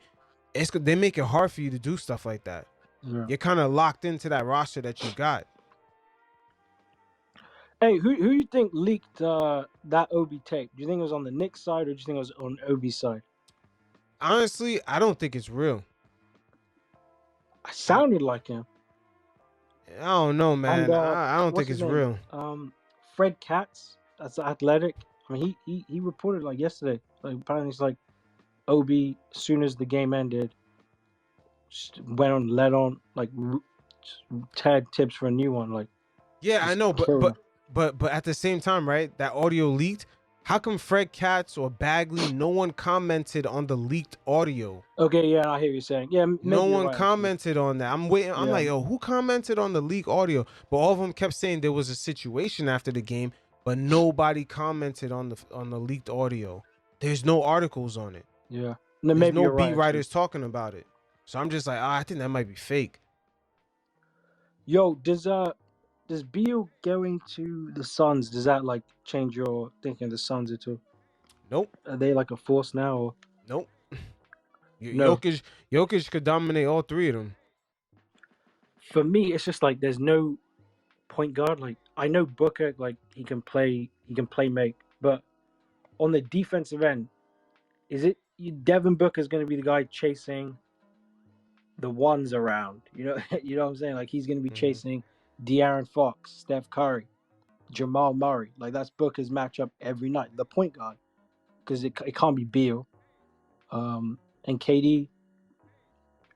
And like if you play against Boston, you play against Tatum. Like KD's gonna have that big wing matchup every night. LeBron, KD, Tatum, Giannis, Kawhi, Paul George. Playing two ways, that's just tiring as fuck. And they've stacked the roster. The money's crazy. They can't get good depth. Maybe they trade Ayton though for like depth. Yeah, but Aiden, like they trashed his trade value. Yeah, no one They wants that trashed contract. it. And that's one of the issues I have with Tibbs, because I seen Duncan Robinson for the Heat didn't play the whole season, and Erik Spoelstra still called his number when they couldn't shoot, and he made jump shots for the Heat. I'm like, yo, how come when the Knicks were struggling to shoot in that series, why didn't Tibbs call on Evan? Nobody, in the starters in game 6, didn't the starters outside of Brunson, everybody made like 5 shots? Nobody. RJ and Randle went combined 4 for 24, something like that. Yeah. So I'm just like, Evan couldn't come out to shoot a couple of shots. Duncan Robinson came out and made a couple of shots. He didn't play the whole season. I mean, there was that lineup in the second quarter where I think Randle and Brunson sat on the bench. It was RJ, Hart, Deuce, Obi, and like Hardenstein, and that like 2-3 minute spell cost us the whole game. Like there was no Yeah, ball handler on the court. Like D Rose can give you a ball handling, because if it wasn't Brunson, no one backed themselves to dribble the ball up the court. It was insane. that's facts. Yeah, man, it was tough to watch, but But Tibbs ain't one of those spontaneous on the fly kind of coaches like Spoelstra. Like Spoelstra would just go to zone and say fuck it. Tibbs, mhm. that shit. What he decided the night before, we're gonna drill it again, and do it. Like he doesn't make in-game adjustments like that. It's not who he is. Nope, he did not make any in-game adjustments. And Mitch, if you look at the footage, the replays, Yeah, Mitch just every time you see him on, you see Gabe Vincent on Mitch, you see Khalid Martin on Mitch. You see what's that other shooting guard that they have? It's Khalid Martin, Gabe Struce. Vincent, Struce. You see Struce on Mitch, and there's no like, hey, lob it to Mitch. There's no post up. There's no nothing. I couldn't believe that. And that's why Jokic dominated them. Every time he had those same mismatches, Jokic is backing you down to the hoop, and he's doing that little tipping shit that he does. Yeah, the How he Nuggets are tips, how he tips massive. the ball to himself all the time. The That's all he Nuggets are does. massive. Anytime Aaron Gordon got a mismatch, she was barbecue chicken. Yeah, It man. was Every crazy. single time, I'm just like, yo, we didn't do none of Crazy. that. And then the Knicks didn't throw any screens, any pin down screens for Randle to get mismatched on some of these dudes. Randle just went 1-on-1 with all NBA defensive player Bam with a bad ankle. Just those optics didn't make no sense. And then when I looked at the Heat, when I looked at the replay, I looked at the Heat. Yo, they took advantage of mismatches. Bam ran pin down screens, forced himself onto like what's his name, Grimes, and just backed him down and dunked the ball. I was like, yo, how come we just not running those like fundamental plays? Like this shit is crazy. Yo, the When Heat we beat us with fundamentals. They beat us with when we got knocked fundamentals. out in Miami, I was actually really angry with the defense we played all series. Like I just thought we treated Jimmy Butler like he's prime LeBron James when Mhm. he averaged like 21 points in the series and he wasn't efficient. We collapsed him too much.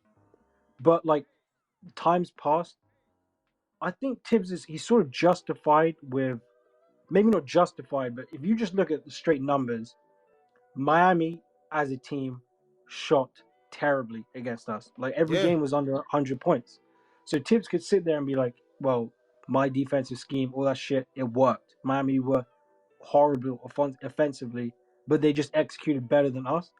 My issue with Tibbs now, like reflecting on it, is the offense. Like watching Denver's motion offense, like Jokic he has a dominant game, but he doesn't dominate the ball. He doesn't take like 15 dribbles. Aaron Gordon, Porter Jr., KCP, Mark, they move it quick. Ours is Randle ISO, Brunson ISO. That's it. That's our whole offense. No Mhm. ball movement, nothing. No Like, movement no off ball. offense. The off ball movement is horrible It's for terrible. the Knicks. It's real bad. It's almost non-existent most of the time.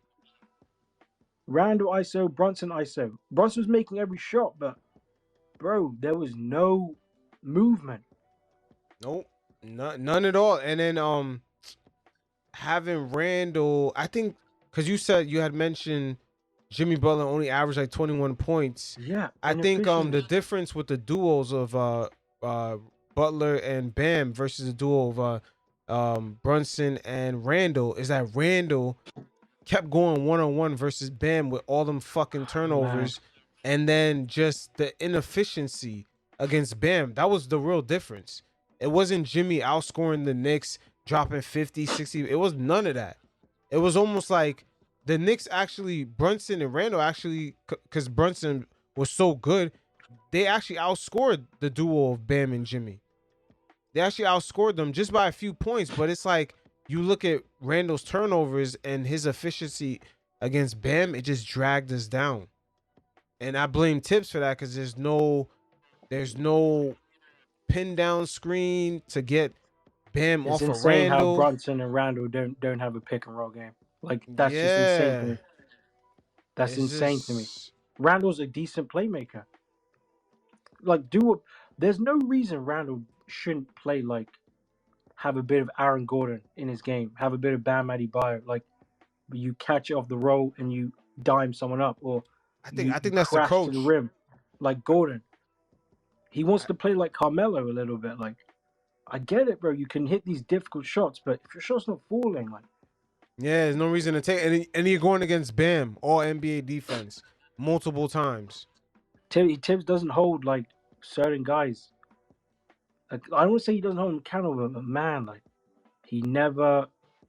It's 3-4 years, whatever. Now it's the same shit, same offense, just better players.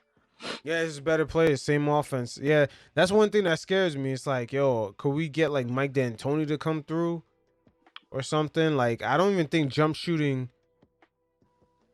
would help us if we got like another jump shooter, but just this ISO shit, man. It's just It's got to be a jump shooter with size, though. We got so many guards, and like Brunson's height. Like, I've seen some people say they want Seth Curry because he's like knocked down, but what yeah, but that's lineups are not you gonna gonna help play him? us. Yeah, like what lineups? You need jump shooting with size. Yeah, Like jump shooting with RJ was size. actually a knockdown shooter. Should be so useful, but he loves to get to the rim. Randle loves to get to the rim. Brunson's a great shooter, but Brunson loves to get to the rim. And you've got Mitch, who only scores at the rim. So, Yeah, like, too many we of need that. shooting badly. We need shooting the worst way. But I'm not gonna cap, man. Speaking of RJ, yo, I gotta admit, there's playoff improvement with RJ in that Heat series. Like overall, like he had like an 8-game stretch where he had like 2 bad games, but I he thought it was was fantastic in the he was playoffs. doing his shit in the playoffs, man. Yeah. I was shocked. I was like, all right, like that really caught Miami off guard a few times. The fact that he was doing all the scoring at a point, Facts. yeah, it really caught them off guard. He's my favorite player, but I don't want to be disrespectful to him. But my question to you is like, how real do you think that playoffs was? Like, do you think this upcoming season he's gonna have 23 points, 8 rebounds? Because he passed the ball a lot in the playoffs. Fine, open man. Like, is he gonna make that jump to like 5 assists? Is he gonna shoot well like he shot in the playoffs, or better? He's still not extremely efficient. Like, how real? I know he played well in the playoffs. I love RJ's game. Like, he's my favorite player on the team. But I just asked myself, like, how real was that? Are we gonna see that going forward? Like, I think it was real. The intensity was real. He performed under that intensity, but the only thing is that he's gonna have to pick his spots better. Wait, maybe be patient. Give the ball up. Look for a mismatch. Run those pin down screens where you may see Strus on Randle, or no, you may see like a Strus on Brunson, and then do a pin down. Force Strus to guard you instead. You're way bigger than him. I seen him take advantage of Gabe Vincent. He did that to Gabe Vincent a few times and backed him down. Like, he got to pick his spots better. Maybe average 18, 19 points a game on almost like, I would say 48% shooting or 47 instead. You know what I'm saying? Maybe he shoots from 3 like 38%. Like, those numbers, yo, we just need RJ to be like almost 40% from 3. I would say about higher than 45% how field goal. realistic is that, bro? How realistic is I that? think it's realistic because those are almost like averages of a decent 20-point per game score. What did you say? 40% from 3. I would say 36 to 38, if maybe. And then the free throws, like. Oh yeah, get to the rack a lot more. Get to the But rack a lot the more. percentage, like. I mean, hopefully he gets above 80%, but. Yo, I think his career. honestly, looking at the Miami Heat, when I looked at the replays, I seen that they had guys who can't really dribble and get to the paint. But the fact that they ran their off-ball movement was so fire. These guys would throw screens and then it would be like a fake screen. They'll quickly drop down to the hoop. Yeah, so I'm just like, yo, like they got to the free throw line without even being dribblers. They got open shots without even being dribblers. It's because Jimmy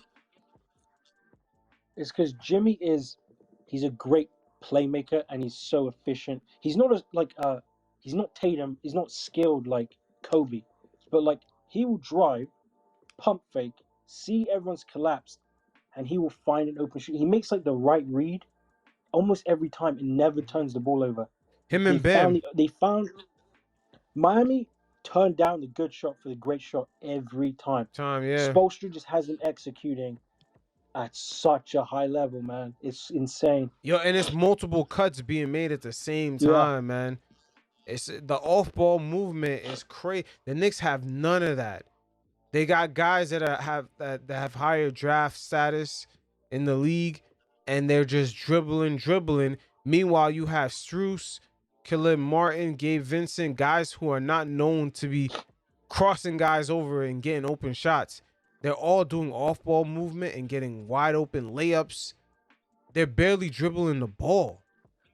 And I'm just like, if RJ could implement with his size and strength, if he could implement some of those things, you know, he doesn't have to. For us to win a lot of games, RJ just got to be efficient. He don't have to average 20 points. He could average 17 to 18, 17 to 19. And the Knicks could actually be a 60-game winning team. Higher field goal percentage, higher three-point percentage, more free throws being made. Even if his three-point shooting doesn't improve, the fact that he goes to the line a lot more like he did in Game 6 or Game 5. One of those games, he went to the line nonstop. He didn't really make any shots. So it's just, oh man, it's a lot of. But you know what? I gotta trust the Knicks' development. They've been on point. We've seen RJ playoff improvement. We've seen Mitch not fall for pump fakes and get into foul trouble as much. We've seen Grimes get better. I think Knicks fans, we should trust their development a lot more. We just got to be patient. Yeah. I mean, apparently, like all the advanced stats say that Quickley is going to come out crazy next season. The handle for me is like the thing that I think got exposed in the playoffs. I know the shot wasn't there for him, but he couldn't really break guys down, get into the paint, couldn't get to his floater because his handle, it just wasn't tight enough for the playoffs. Maybe he was just a little bit shook. Quickly didn't have a good playoffs. Grimes, He didn't, but his off-ball movement was horrible. Everybody, those lineups that he was involved in with Hartenstein, RJ would stay in there. Guys were just camped out at the three-point line. You know, it'll be Quickley camped out at the three-point line. RJ camped out. And who else was in that starting? Oh, Josh Hart or Grimes. They were all camped out at the same time at the three-point line. I remember Tibbs switched Josh Hart from being a starter to back to the bench, so he made Grimes the starter. But in both of those sequences, to get on that, Tibbs made a lot of mistakes. Yeah, but either or in those sequences, RJ, Quickley, Grimes, or whether Josh Hart was in there, they all camped out at the three-point line. All three of them. That's why the Knicks got outscored. And Miami just said, we want you to shoot. We're just gonna live in the paint and stop these Brunson drives. Mm-hmm. We're gonna build a wall for Brunson. They collapsed that paint so much because let RJ shoot, let Josh Hart shoot. Quick is not shooting well. You know, I think Mitch not posting up. Up until Game 3, I think Obi was our best three-point shooter in the series, other than Brunson. Yeah, but you see when Obi came in, that's when I seen Bam. There was one of those games. Bam got 17 points in the first half. He had like 5 dunks with nobody contesting him, and that happened every time Obi was on the floor. Obi could not guard him. Obi could not guard Bam. No. Could not. And then Miami would stick Kevin Love on Mitch. Yo, Kevin Love is really good at boxing out. They used him to box out Mitch, and they left Randle one-on-one with Bam. Whether on defense or offense, they went with that. Mitch, I think Mitch was banged up in that series. That The guy that played against Cleveland, the guy that played against Miami, they're two different human beings. Oh yeah, that was two different players, man. He was Two spent. different He was players. spent in that heat I think he was matchup. definitely injured. I How'd don't you know go if from he's so much averaging injured 6? or he was just like conditioning Tired. I wise, think he he was was banged done. up Yeah. I because mean, I think Mitch he got all went that down new in the weight. Cavs series. Mitch got all that new body weight. Maybe it was like, maybe his stamina just wasn't there. I don't think it was. I think he started to slow down in that Miami series Yeah, game because Could how, be six, like he was it. definitely how to go gassed. from 6 offensive rebounds a game to like not even being able getting boxed out by Kevin Love. No, but Kevin Wait, are Love the is Knicks good really at not going that to do shit. anything on draft night? Like I've What's just it? been sat here refreshing Twitter, not like nothing. Yeah, I mean, yo, Chef is the master with the draft, man. I ain't gonna lie, he's a master with that. I'm not Yeah, even I interested mean, in like I'll be honest. I don't think they really. I think it got to a point where their guys just weren't on the board, so they're not just gonna go okay, get yeah, I hear somebody that. to get somebody. You know what I mean? I mean, But I would have liked for them to at least take a chance on somebody, but I think they're just gonna pick up their undrafted. They got a couple of these undrafted guys. They worked out, and that's I read somewhere that apparently like they're banking on Trevor Keels. Apparently he could be good, like or do something Oh, you read that as a. about Kills? I mean, people clown him, man, but he was a good. I mean, he's like a top recruit. And then the weight wise, I felt like you just need the condition. I heard he Apparently, got like what I taller read was too, but they Wait, what happened with Kills? You heard what? he got what I read taller. was Like he had a growth I spurt or heard that something. apparently the Knicks go on, bro. Sorry. No, I was just What saying I he heard got about tall. I Keels heard he was got apparently taller. the Knicks are viewing Keels as like he could be like their quote unquote draft pick this offseason because like he didn't play at all last year and apparently got better a little bit, so they might like give him maybe like minutes do Scott in like year 1 or something. I don't know. That's interesting. But Deuce will play a lot next season, I reckon. Deuce will get a lot of minutes. I heard a couple teams were asking about McBride, but I know Tibbs is a Yeah, I saw fan, that. but I don't know if he's gonna wind up in some type of trade or something. Or I mean, we're like a week out of free agency, so he might just be a filler in one of these trades. That's crazy. Deuce in would be the perfect championship roster 7th, 8th man. Like when he's like older, like that Bruce Brown role. Deuce, he's sort of like made for that. Comes on, elite defense, can get you into your offense. He can hit when he can hit the. I trust his 3-point shot. I think he's gonna be a good shooter. Yeah, he's got a good But three. the other He thing is doesn't like, have a bad 3 point. yeah, I trust his shot, the mechanics, but we're just not at that championship place right now. We're trying to get there, and like if trading Deuce helps you get there, I think you probably got to do it. Yo, Chef, earlier I was saying in the space that the Knicks we're kind of at that position where, of course right now we're pretty much a consistent playoff team, like first round or whatever, or even guaranteed play in, whatever, right? But to take that next level up, that next step up, we got to start, trading away some pieces, maybe going over the cap a little bit. But with the new CBA, they actually punish you if you're over the cap a certain amount by freezing your picks. Did you hear about that? I didn't hear about that. No. No. So basically, Chef, if you're $17 million over the cap, every year that you're over the cap, they start freezing your future picks. They give you Yeah, 3 years to get out of they give you 3 years to get out of the cap. And if you stay in it, basically that future pick you can't trade it. By the time like even if that becomes a lottery, they automatically slot you to like the end of the first round. Wow. So it's gonna make it Absolutely. really difficult if the Knicks right now they gave RJ new money, Randle, Brunson new money. Maybe they're trying to get Paul George. If we're over the cap like that, we can't trade every year that we're over the cap. They're gonna freeze like a future pick, and we can't trade that pick to get maybe a better bench player, or maybe if we have a role player where we paid him $18 million, it doesn't work out. We can't just attach a pick and trade him.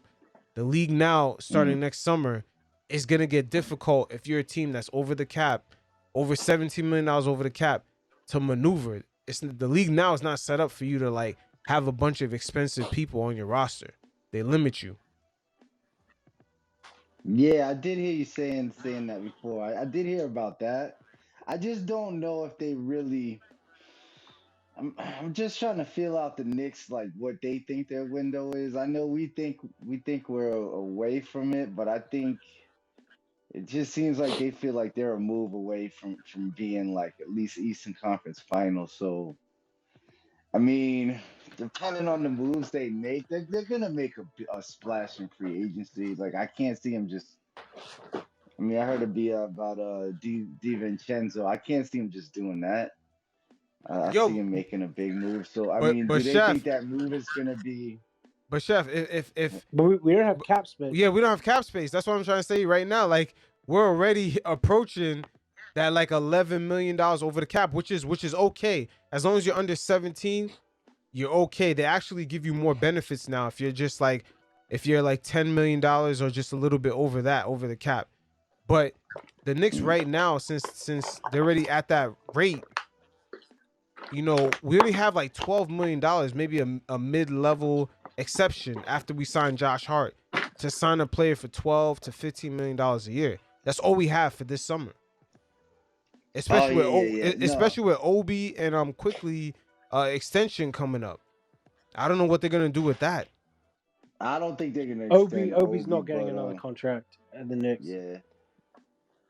But Obi what ain't they'll he do ain't is he they'll ain't probably playing move next some season. contracts. Whatever move they make, they're gonna move. Because you got to think they're definitely gonna move. They have to move Fournier, man. Even if I don't think they buy him out, but if they have to, I think they just buy him out. I mean, those contracts are out of here. That Fournier But the contract thing and with Derrick Fournier is Rose, that's definitely out of here. Fournier's salary filler. And then Fournier, you want they're to probably gonna throw in. buy him out because you can use him as salary filler in that big trade or whatever. I just look at it now and like I feel like it's to me like you guys tell me if I'm wrong. Is it now like the front office with doing nothing? Are they telling us that they're literally just waiting until star top 10 player in the league, like legitimately, not Donovan Mitchell, like top 50 Zach LaVine, Paul George, but like a legitimate top 7, top 10 guy wants out or their situation, whatever, and we're just going to throw everything at it because we're not even making moves around the edges. Like, we're not flipping second round picks. We're not like trading Obi, like whatever. I'm just like, is it obvious that they're I mean, trying to trade for that nah. I one mean, super duper stuff? I could agree with you right there, but I feel like we have enough assets to be patient. Even though if we miss the first time around, we have enough. Like we have the first round pick of Dallas, which should convey next season. You know what I'm saying? Dallas should be a lot better team. Yeah, would you? And then we have the Bucks first round pick. It's only top 4 protected. So the Bucks is still going to be that playoff team. And then you look at the Wizards, now they're getting a little bit better. We have a first pick from them, which is multiple years for swapping. That Wizards pick is done. That No, Wizards but pick is no, but done. think about it. The Wizards, I think it's only lottery protected. So what is considered a lottery? 1 through 9? 1 through I think next 14. year I it's think. 14. Oh, 1 through 14? Fuck. Okay, so we have that swap for a few years. I don't think that shit's gonna I think convert. it's like So top 6. wait, lottery's top 6? I think no, I'm saying I think the No, no. Wizards pick is like top 8, and then if it doesn't convey, like then top 10 doesn't convey, top 14 lottery protected, and then if it doesn't convey, then it's 2 seconds. All right, so it seems like, and we have a descending first round pick from the Pistons, which I gotta look up how that works. But pretty much the Dallas pick should convey, and the Bucks future pick Yeah, it should will do. It convey will do. too, because the Bucks is only top 4 Yeah. protected. So we have our four, we have our Yeah. 4 first round picks. We have 2 extras, so we have plenty of room to even make 2 separate attempts, and we're not over the cap. Yeah. But I'm pretty sure after 2025, we're gonna be $17 million over the cap, and that's when they're gonna start freezing our own picks in the future. Every year that we're over the cap. See, this is where the new CBA makes it tricky. I might sound stupid. Do you think like any part of it? I'm just coming out with excuses at this point, but like, do you think there's any part of teams just don't want to deal with the Knicks? Like they don't actually want to see us be successful. Like, is that actually a real life thing? I just feel I it's think so for Mm. the much harder Nets, to build a for the team here. Nets, I think only for the Nets, and maybe the Celtics, and maybe the Like Yeah, I Danny think if Ainge, Seventy-Sixers. if like the deal's good enough, they're gonna make a deal with us. I think the clutch sports thing is a real thing. Yeah, I think You that's a real know thing too. well, actually, Sims is a clutch. I think Jericho Sims is clutch sports, but I mean, if we have a good enough deal, they're gonna take the deal, man. It's business. I mean, at the end of the day, obviously I don't think I'm we making have this that up, much but like problems with people. Nah, yeah, I think we obviously got I'm making problems with this the up. But I Nets just feel though. like Danny Ainge. I think That's the only team Ainge I think we got problems with. genuinely, like the feeling I had with Ainge was like he was gonna hold out for anyone but the Knicks for Donovan Mitchell. That's just the vibe I got. Like I have no Mm. intel on that, but like, damn, bro, he's I mean, literally yeah, that he's kind of makes throwing the sense. ball, That kind of makes sense. World Wide he's West, and throwing the first pitch at he's throwing the first pitch in the Mets game. He spent the whole summer in New York. Like he's literally making it so obvious he wants to come yeah, to the but it Knicks, and wasn't. It Ainge wasn't is like, just no, that. It do was it. the fact that the playoff series was going on with Brunson and Mitchell, and the Knicks showed up. Yeah, that was crazy. I can't lie, that was crazy. The Yeah, whole brass, everyone was there. yeah, That they was showed crazy. up. It might have been that. It might have been that. Because remember, the Knicks have Walt Perriman, so they do have a Utah Jazz connection. And then once Danny Ainge took over, it seems like something switched up. Something switched I up know we over have a there. good relationship with the Detroit Pistons because we tend to for some reason we do a lot of business with them. Like Burks is Yeah. over there. Yeah, they hooked us up. Um, They took Alex Burks. They took we yeah Kimber Walker's contract. They yeah they they they we rescued us drafted from that. Duran and then we gave them Duran. We drafted Duran. We gave them Duran. It's like a lot of I don't know. Like wait, was Kev Knox in Detroit? Or am I thinking about something else? Yeah. I think they took Kev. Nah, you know what? Detroit got him from Yeah. Atlanta. They got him Oh from my bad, my Atlanta. bad, Yeah, I forgot about that. They my got bad. that. Yeah, that's where they got him from. But what I was thinking of, Quickly. Yeah, man, Quickly's contract, bro. Like, this is gonna be tricky, man. This is gonna put us over that $17 million for next summer when this new CBA kicks in. Yeah, Like it's it, just how much do they value quickly. Like I think you can't let them walk, man. So I think they have to figure something out. You know what I mean? Because yeah, it would be crazy to just let them walk. Because a lot of teams are interested. So it's like yeah. you either got to trade them or you got to sign them. You can't just. And then if he What do you has a make good of season, it's Quick did like a what do you make of Quick did like an interview went like under the radar, super low key. He said like they asked him about like how why he improves like every off season, like what his goals in the NBA. He's like, I've improved my defense 1 year, playmaking, all this stuff. He's like, one day I want to be a starting guard in this league. Like I'm not improving for no reason. Like his goal is to start in the NBA. And I mean, that will never happen with the Knicks. Never. As long as Brunson's here. Quickley would never start for us. So it's like you've also got to factor that in as well because he says he wants to start in the NBA one day. I don't know, like. I mean, he still You could trade start for him, the Knicks. I maybe? mean, you never know. If Tibbs ain't around, I'm pretty sure other coaches are gonna Yeah. use their imagination more. I mean, I could see. Start I Quickley mean, though. Wait, hold a on, lot of fellas. people said Grimes wouldn't start, but I mean, Grimes is always going to start, but you never know. I mean, Maybe wait, you're hold going on. to pay him. But hold on, let's not cap. After how many good coaches are free agents right now? The coach for the Suns, we got Doc Rivers, Nick No, Nurse a Suns free agent? coach. He got the Suns coach took the Pistons job. Yeah, Oh, he's got the Pistons you job. got the Pistons job. You Yeah. got the There's a Milwaukee number of good coach, coaches that Bucks are coach, available. Milwaukee coach. Milwaukee Buzz. coach. Yeah, Yeah, you there's a Nate got. number of good McMillan, but coaches. he's not that good. So McMillan's Tibbs, not that good. Tibbs is pretty safe for now, but if he's not around, there's other, quality coaches to get.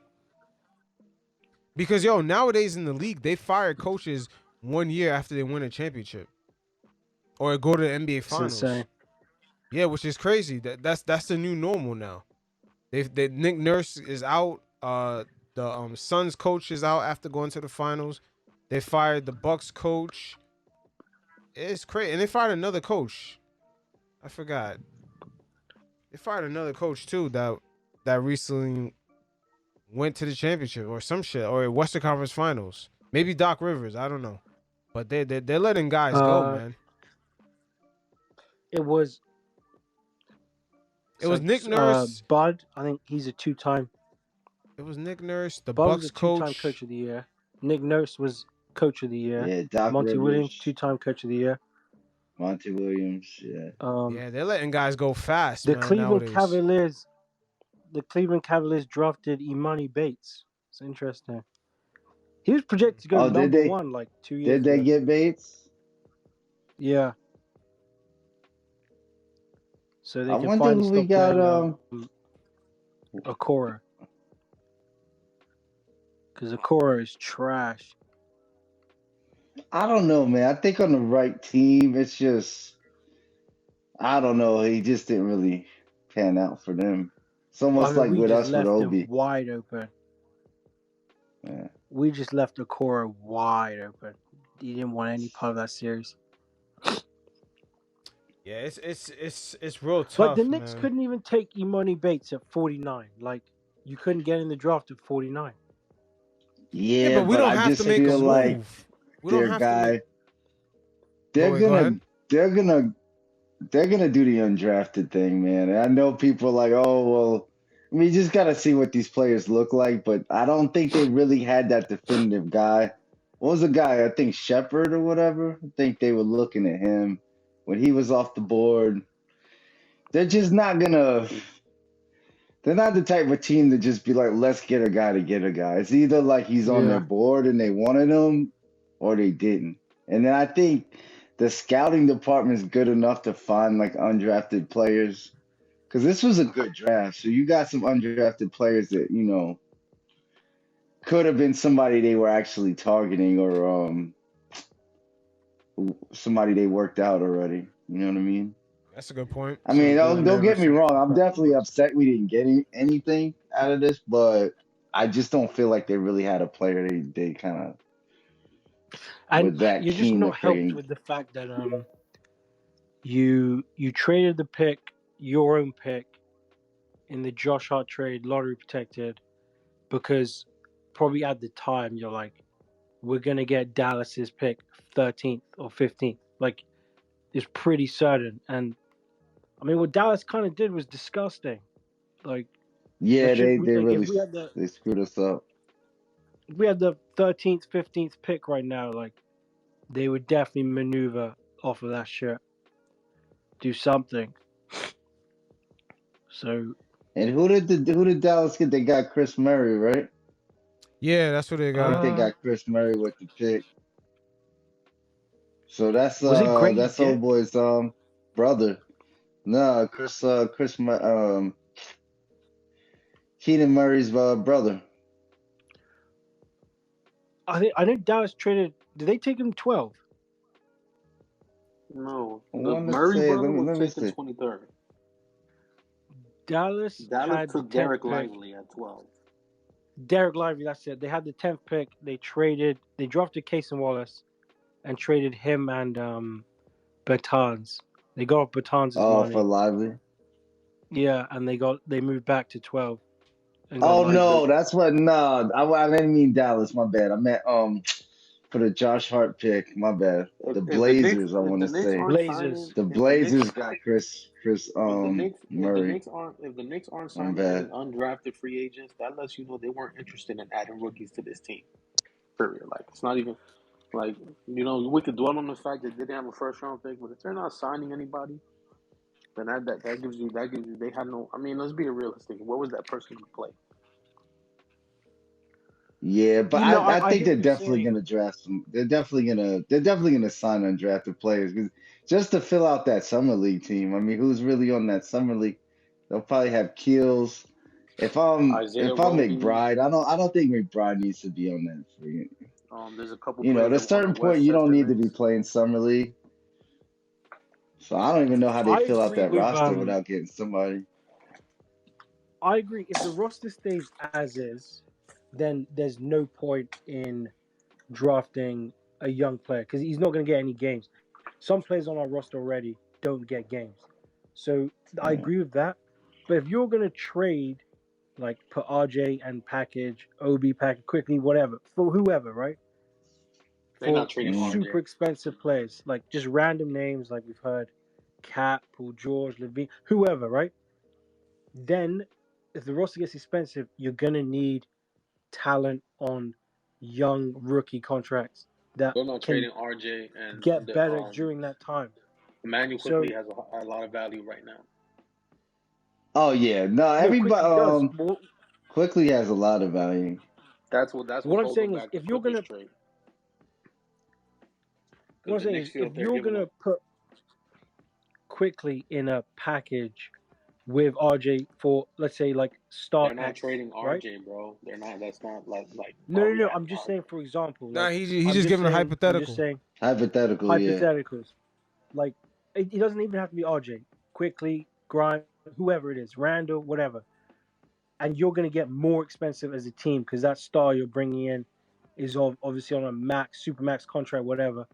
The reason why you draft players, even in the second round, late first, is to have talent that can grow on 4 years of like under 6 mil, 8 mil, 10 mil a year. That's why you draft. If you're going to keep the team as is, we don't need a draft pick because D Rose doesn't get minutes. McBride barely gets minutes. Fournier gets no minutes. Obi gets no minutes, right? But like, if you're going to think about making that trade anytime soon, like these are 2 drafts in a row. I don't think we've selected anyone, right? Yeah, that's two. Oh well, actually, The last last 2 year, no, years. we did draft Keels. Kid, Keels my was bad, my like a bad. 40 or something pick. Um, I'll say Yeah, this: my hey, bad. let me. the whole Clippers thing is basically like this. They're not trading RJ Barrett in the Clippers trade. I think what's holding up this Clippers trade is just the Knicks are like, Emmanuel Quickly has a lot of value. We're not sending any draft Nah, picks. quickly We ain't feel going that we for should get. Paul George. We're yeah, he's part of that trade because Quickly's agents have Nah, let the no Knicks way know they that trade quickly for Paul George. dude. It was already reported today that Quickly's agents has let the Knicks know that he needs to be traded or he needs to start. Same thing that's happening with Obi. So if they Crazy. Oh, they Wait, said I that didn't even today. see that. Nah. Wait, yeah, what source? Like Bagley, source one of the beat writers said that. it was on Let's Talk's Knicks. Mm. I don't know, man. I'm gonna wait. I'm gonna wait till it's like, cause there's mad rumors and mad sources say, and this shit is out of control, man.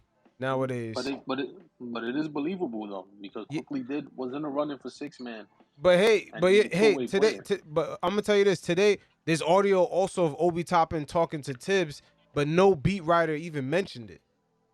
You know what I'm saying? Yeah, but So there's a lot of it was funny, confirmed. It shaky was shit going confirmed. on. It was confirmed today that audio was real on Let's Talk Knicks. They confirmed it. No, but it got. But think about it, man. How many beat writers that actually speak to the team? Nobody. They would quickly jump on that. Especially what's homie from the Daily News. Nick, What's the fat man? Chris Berman. People like that will quickly jump on shit like that. Yo, listen to this audio. They love trolling the Knicks, but none of them mention that audio, man. Nick, I'll tell you this. I was in a space where the first audio got leaked, and the next day it was confirmed by Fred Katz. So Fred Katz confirmed it. Yeah, after that audio came out. So I could go to his account and see that he confirmed it. After that audio came out, because the only thing I saw is Fred Katz had mentioned that an incident happened, but he never referred back to the audio. He just said an incident happened. Nick, it's not a coincidence that audio came out and Fred Katz came out. Yeah, but anyone, I can make an audio that sound like that. But Nick, what I'm trying to tell you is, and I believe these people because they've never been wrong before. That audio comes out the day before, and then the article comes out the next day, basically explaining the same story. But nobody that covers the Knicks actually refers back to that audio. It's crazy to me.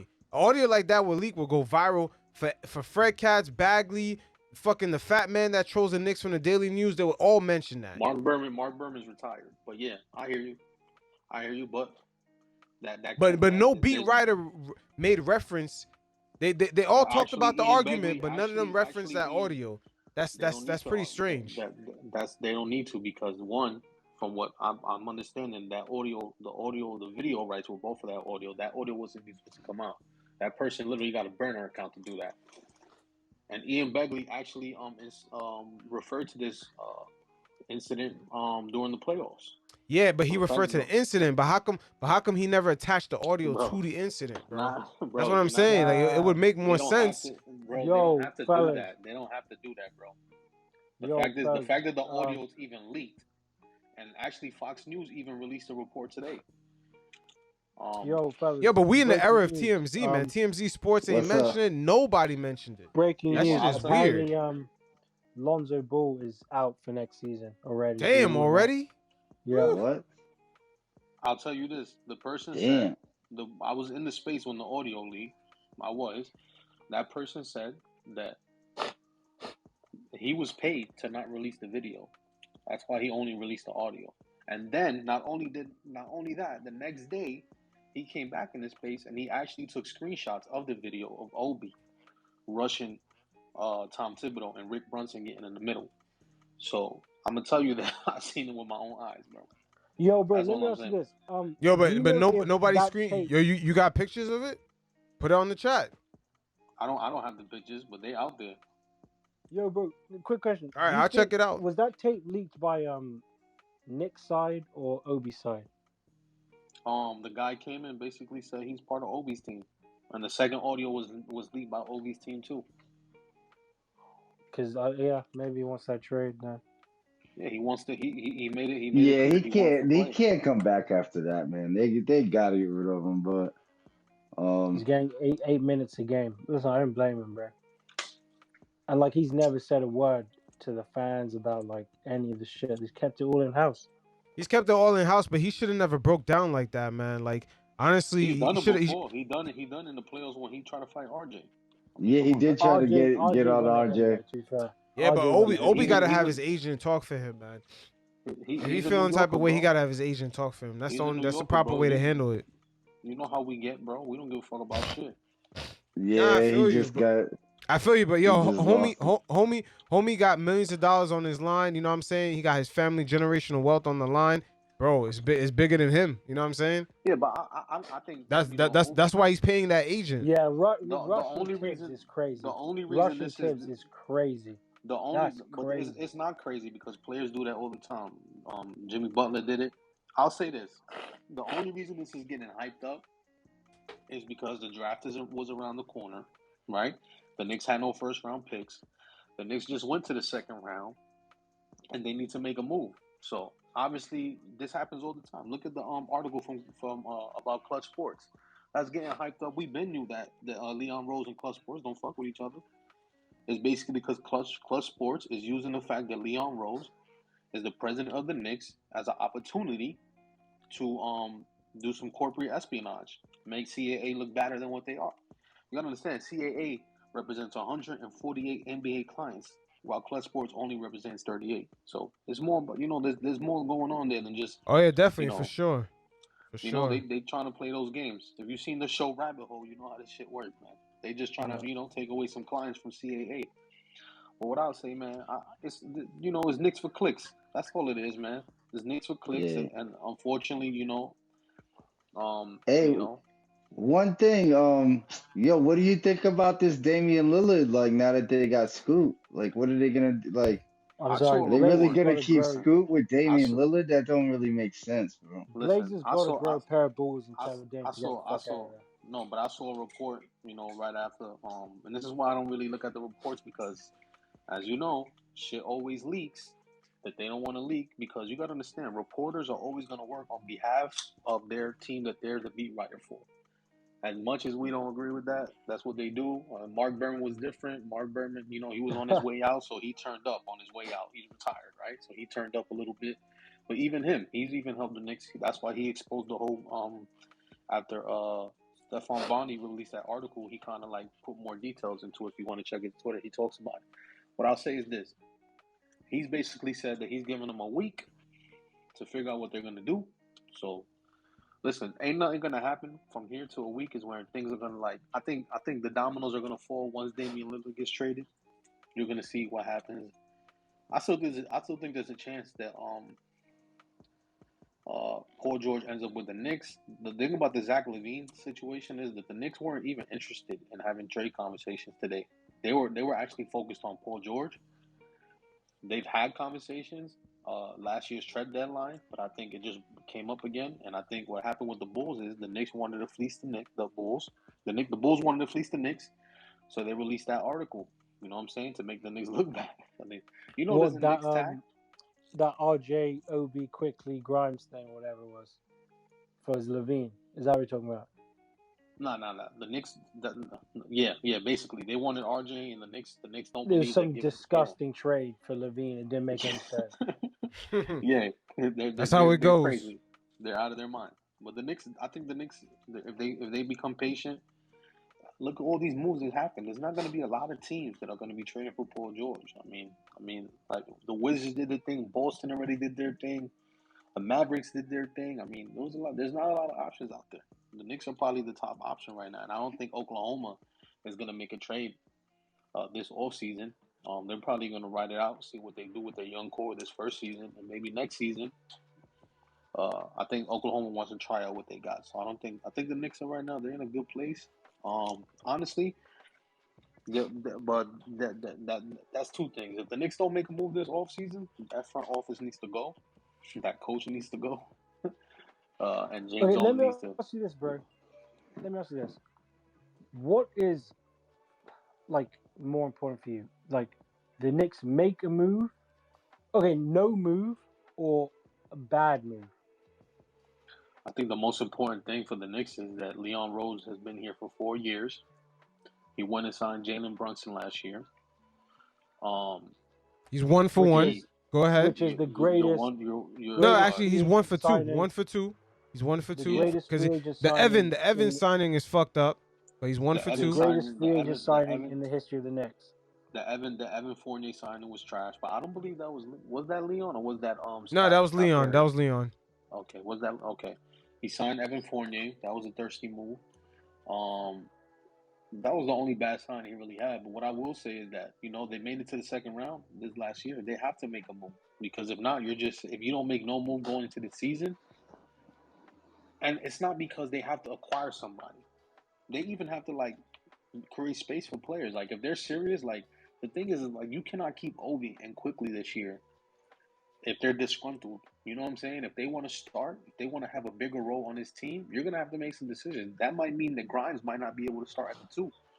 Now, if Thibodeau is comfortable with that, then yeah, you know what I'm saying. Then I think that works out. Then the only problem you have to have is finding a role for Obi. But is there a role for Obi?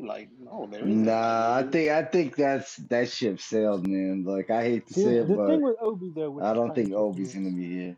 I don't They think could there's start a quickly. team. I don't I think would there's a love team in that, the but I league. don't know if they'll do it.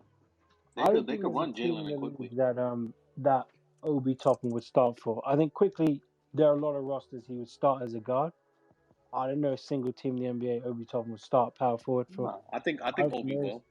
Obi I Obi think there Obi's are a other Obi's a situations he would get a lot of minutes, but I don't know a team that would start him. no. There's a lot of teams you could start. You gotta look at No, I every. think the Pacers would. There's a lot of teams there's a Listen, lot of teams listen, that still covet him. You know, listen. The fact is that Obi has developed himself in the NBA. When he came in the league, he couldn't shoot a three for shit. That guy's literally a transition and 3-point scorer. He's a two-level scorer. There's not a lot of those guys at the four position.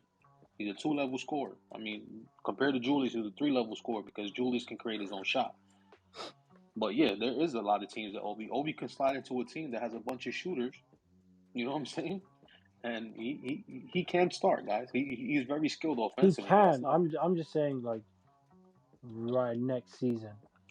Yeah, Yo, next let I me season don't he know. ask you could a start. question though. Do you think New York is patient enough to just we don't have to make a move right away? We're just waiting for the right move. Do you think New York City is Patient, patient enough for 100%. that? Like The that, Knick Leon fans, Rose's middle name is patient. Knick Yeah, fans because ain't patient. because Not Knick fans. in one breath you said that Leon Rose and them got to be patient. You know, it's good that they're staying patient, but then the next minute you was like, yo, if they don't make a move, they gotta go. No, no. What I was basically trying to say is that the Knicks have to be patient in the sense of that they can't make the first move this offseason because they're gonna get fleeced if they make the first move. After the draft, everything's a go. We already had the Bradley Beal trade, the Porzingis trade. Those trades were before the draft. This first move coming out of the draft is going to be very important because whoever makes that move is going to set the market for sure. But to counter what you just said, bro, and I don't want Porzingis, I don't want Beal. I'm literally just playing No, no, I'm devil's not saying we advocate. wanted them. I'm just saying No, no, those are no. the moves that happened. I hear what you're saying. I'm just saying to just to play devil's advocate though. Beal's a different one because he had a no trade, but like Beal and Porzingis both went for nothing, like Mm-hmm. really cheap Mm-hmm. As a contracts. fact, Like I don't think the Knicks for these guys like Cat and Levine, Paul George. I don't really think it's gonna take that much but to you got to get look at them. the They're not super context, right? expensive, but they're The not the con. right guys to bring in. I feel No, like I they're not understand, the but right let's guys. look at why the Wizards traded Beal and Porzingis for nothing. They actually did. They acquired from first round picks. They acquired some swaps. They acquired some second round picks. The reason they did what they did was because they cleared enough cap space, right? And they Yeah, of also course, of acquired course. they also acquired Jordan Poole today. So they had a good offseason. They've given themselves assets. They're committed to the rebuild. So they went into the draft with a plan. That's why it was important for the Wizards to do that because they committed to a plan, they executed it, and they started their plan in this draft. So they've had, and you know what? If you look at that roster right now, the Wizards might be a good team next year. If you look at that roster right now, they might be a good team next year. I don't know if they keep Kuzma. Like if they keep I don't Kuzma, know. maybe, but I don't think they keep him. Well, I Yeah, even mean, if they don't, they even if just they don't traded. keep them, they still have some good young players on there. They got Patrick Baldwin I don't know if they'll Jr. be They a got. good team. They just got rid of 2 All-Stars, I mean, and they didn't even they're make the gonna. play-in. I'll tell you, they're gonna be better than the Bulls. They're gonna be better than.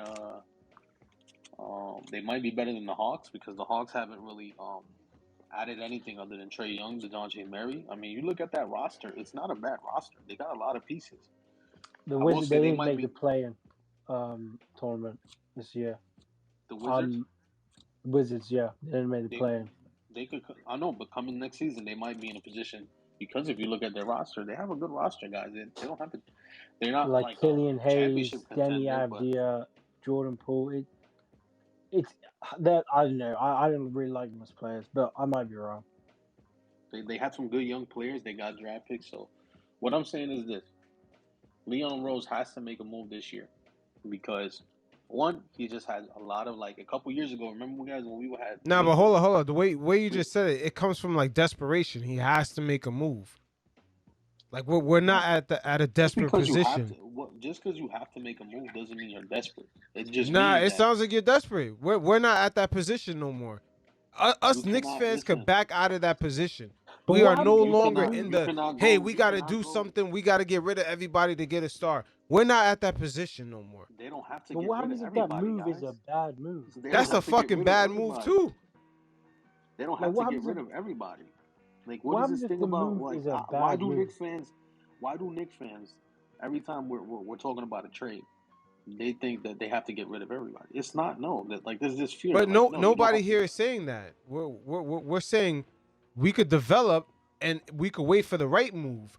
But How the are way we gonna you just said it, develop, you said that we have to make a bro? Let me move. ask you, how are we And gonna I'm just like, yo, develop we're that? no longer in that desperate situation. How are we gonna develop? I think we've developed Quickley and Obi enough, and they're still on the bench. These guys are starters in the league. We've developed them already. These guys have value. Like, don't get it twisted. They have Now, value. yeah, of course they have value, but they But see, bro, this is everyone the on the thing, squad, right? from Randle to Brunson, they all have development. They all have ways to go. What do you mean? The See, this is the development thing, never right? stops. Keeping Obi and Quickley, even in their bench roles, this time next season, their values would be higher than they are right now. Because Quickley's gonna have a great year this season.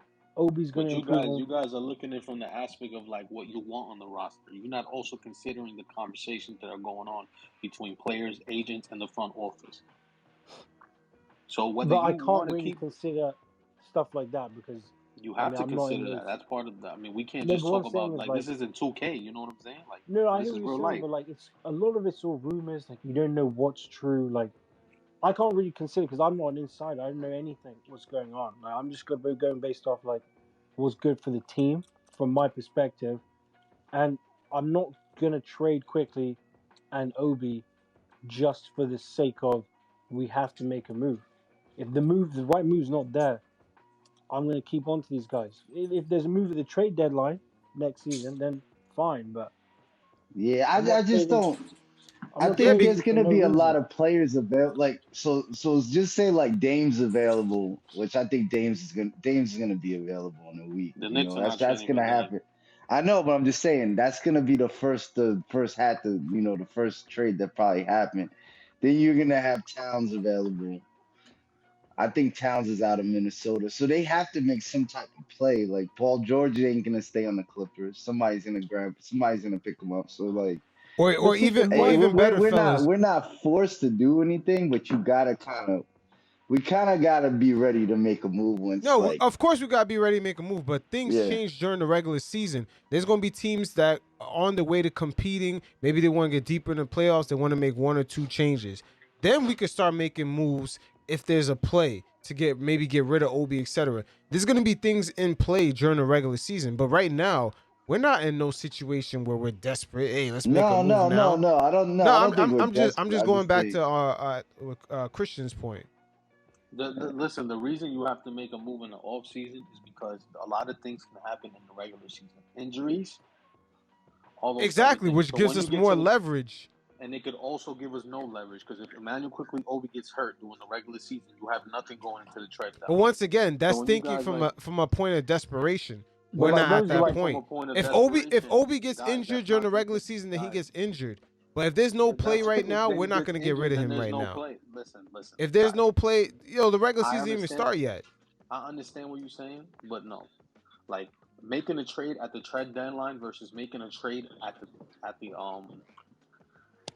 in the off season is very different. When you make a trade in the off season, you're working with assets based on what they look on paper.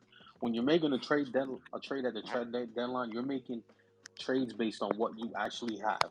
So you might go into next season, and a lot of things come into play, and the Knicks might not have the same assets going into during the season that they did this off season. So yes, you don't want to get fleeced, and then you're competing against teams who are going to feel that they have a chance to compete at the trade deadline. Right Listen, now, there's a lot of teams. It's like the yeah, but off season is the best time to make a move.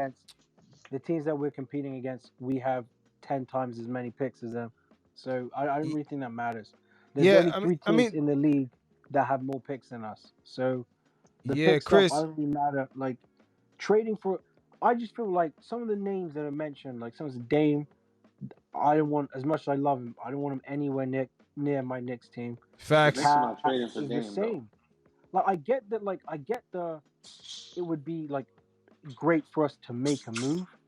But my thing is like, look at the Timberwolves. Like the Timberwolves made the playoffs. Like they won the play-in championship. Like because that's what they were thinking. They made the playoffs, and they're like, damn, Anthony Mhm. Edwards, he's the next Jordan. Okay, We've got a superstar with him. We have to make a move this offseason. Then they gave up everything for Gobert, and their franchise is now fucked. I do not want the Knicks to do that. but the Do Knicks don't not have to trade like do that though. Why is this like a narrative that the Knicks are going to give up everything? That is okay. not Well, true. if you're saying you can get one of these guys that's potentially going to be on the block, like a Siakam, Paul George, for cheap, like very cheap, then fine. I ain't For trading cheap, you're quickly not for getting any of. anything, bro. You're not getting anything for cheap. You're getting for value. Getting for cheap is fleecing. The Knicks aren't fleecing I'm not anybody. They're going to get trading something for quickly for value. any of the names I've heard. Yeah, but Christian, I mean, the only thing is I can't Me tell what's You're gonna personally, not, happen. but the me, front office is. I'm sorry to break it to you, bro. They are. I But mean, he's but already made Chris, it clear that he wants to start. Chris, the only thing I but gotta say, it doesn't make sense. I don't know what's gonna happen in the future, Doesn't but have to everything make is sense based to off us, of bro. supply and demand. That's the only thing I could see now. And right now, there's an oversupply of free agents. We just started the regular season. To make a quick give away Obi or to get some assets, I feel like it's still too early. It's still way too early. Free agency didn't even start yet. So it's like there's It way just more doesn't make supply sense out there. There's way more supply. because There's no reason for the Knicks to rush and make a trade now. I'd rather Paul do it George during the is regular season.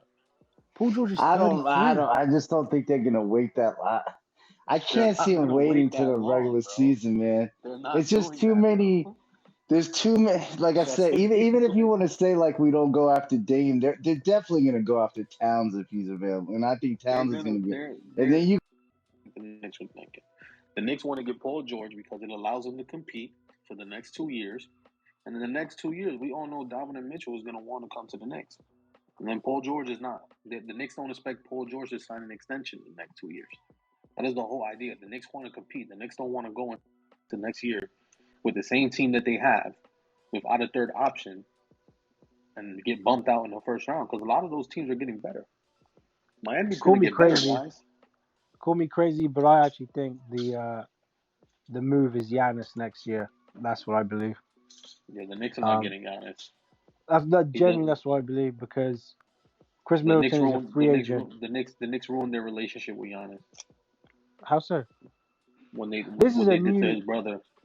this is a new everything, new front office, new people. It doesn't matter. I just Chris Middleton's a free agent this summer, so the Bucks will decide if they let him walk or they extend him for 4 years. He's 34 and he's washed. He's terrible. They're not winning anything with him. Drew Holiday is a free agent next year. Brooke Lopez is also a free agent this year. Are they going to lock all those guys in for 4 years to build that team around Giannis? Like that team isn't winning a championship. I'm sorry, as great as Giannis is. If Giannis's like goal is to win as many championships as possible, he needs to look in the mirror and realize Milwaukee He's not going to the Knicks. ain't. It's not the place. And I just don't see why he wouldn't want to come. Well, we could throw everything at him, and him and Brunson as a big two. I Yeah, think that's that's not all. winning you a Embiid. championship. He's Oh, I not think coming. yeah, If I he think he goes to a definitely is. team, if he goes to a team, it's going to be one of the teams that come out of nowhere next year. Which I think a good team coming next year. I think the Rockets have a good shot of becoming a good team this year. He'll probably go to a team that has assets and young players that can play at a level that he needs. Or he might go to a The team thing like about the Mavericks. the Mavericks, they don't have assets to trade for Giannis. Though. Oh, they have assets. They made some good trades today. The Mavericks might have been one of the top teams in today's draft. They They they added, they added some players today. They got two yeah, first but round like picks. none of those players, like you can't get Giannis. Derek Lively is a stretch five. He's 7 foot and he knows how to shoot. The other guy He they hasn't drafted even played in the NBA. that trade wasn't just a one team trade. That trade involved literally three teams without without it being even like considered that. That's why they did that. They acquired Chris Paul, sent Chris Paul to the Warriors, who were willing to take Chris Paul because they had a situation where they needed to get rid of Jordan Poole because they want to sign Draymond Green, and the players don't get along. So the Wizards was like, well, we can go over there, facilitate a trade for Chris Paul for Jordan Poole, and acquire 2 first-round picks. So that perception that Kristaps Porzingis got traded for nothing is not true. Because you seen what happened. It's just not Okay, true. I hear you on that. The Paul George thing. Look, I think he's a great player, great fit with the Knicks, but I just feel like you're slightly overvaluing him That's because not overvaluing. if You're if giving you away a young player who has high value. Because if you're not trading quickly, you're trading at least 4 first-round picks and a for couple who? expiring contracts. That's what you're doing for Paul George. You're Okay, trading at least 2 protected, Paul George 3 protected was first-round picks, and 1 regular one. That's just like, Paul, come on, guys. Paul George was traded for Shea Gilgeous-Alexander and like 3 picks, 4 picks, whatever, 4 years Mm-hmm. ago, right? Mm-hmm. 4 years with the Clippers, he's played 48 games, 54 games, Mm-hmm. 30 games, and 56 games last season, missed the entire playoffs, averaging Mm-hmm. 21, 23, 24, and 24. Mm-hmm. I'm sorry, and he's getting older. He's averaging Mm-hmm. 40 games a season, half You the also have season to every take year. into consideration this. And I'm gonna tell you this now. That I want you player, I'm sorry, I does want you not to hear this. have. The reason Quickley will be involved in the trade is for a few reasons. One, Quickley has already made it known if he's not starting, he wants to be traded. Number two, if you keep Quickley, you have to extend him. That contract is going to run you at least $100 million at least.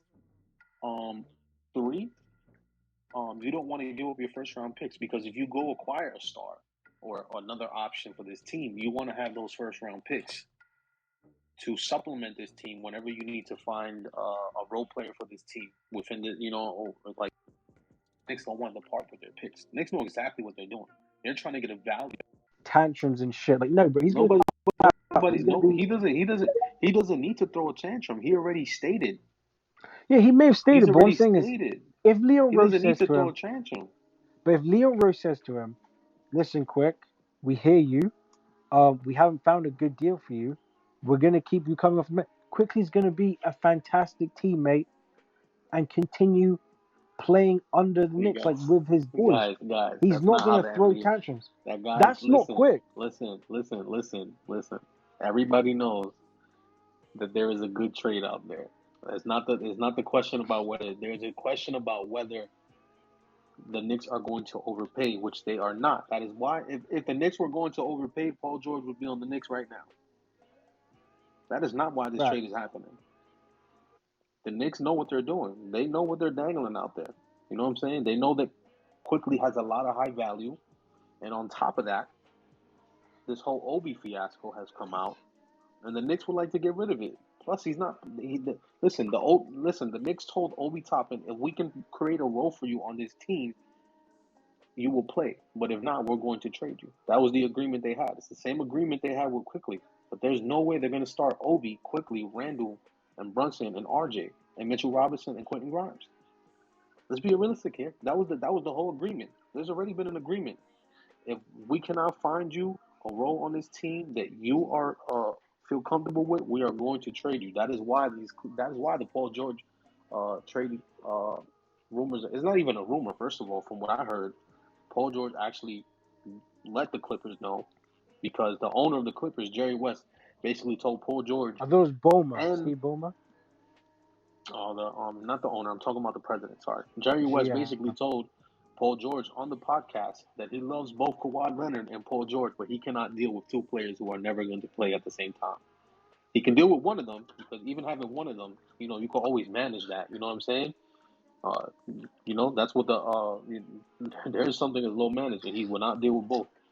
And Paul George has let them know he wants to play for the Knicks. The thing right now is that they're trying to see if they can get more than what they're being offered by the Knicks, and if they don't, Yeah. they're going to have to take the Knicks deal, which I think revolves around uh, Quickley and Obi and Evan Fournier's contract because you're not giving up Obi just to give him up. You're giving him up as a consolation for taking Evan Fournier's contract. Quickly, you're giving him up because he has so much value.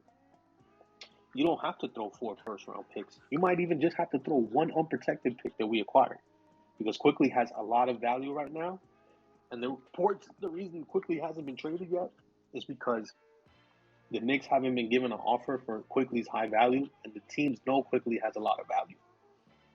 So I think that's what it comes down to. Quickly has a lot of high value right now, and if you can use him to acquire an all-star player to bring to your team, that's really what it is. You want to use him to bring an all-star player to your team without giving up your draft picks. Because if you acquire Paul George without giving up so many draft picks, maybe you give him 1 because you're taking on that contract and you don't know if he's going to sign an extension in 2 years. That's mainly why the Knicks have the leverage in this conversation. Is like the Knicks are basically saying, listen, we're giving you Quickly, who has a lot of leverage. A lot of value. Not only that, we're acquiring Paul George, who we don't know is going to sign an extension in 2 years. So we're not going to give you X amount of picks. We might give you 1 unprotected pick. And we also throw in Obi as a consolation prize. And then you take Evan Fournier's contract that is going to expire. So then you have another $18 million coming off the books the next year. So for the Knicks, they have leverage. And I think, I know Knicks fans don't want to trade their young players, but at this point, For me, it's not about that. It's just so I agree with you that it's very possible that the Knicks trade for Paul George, and I also agree with you that it's very very likely that it will be quickly as the package will be built around those two things. Like you're absolutely right.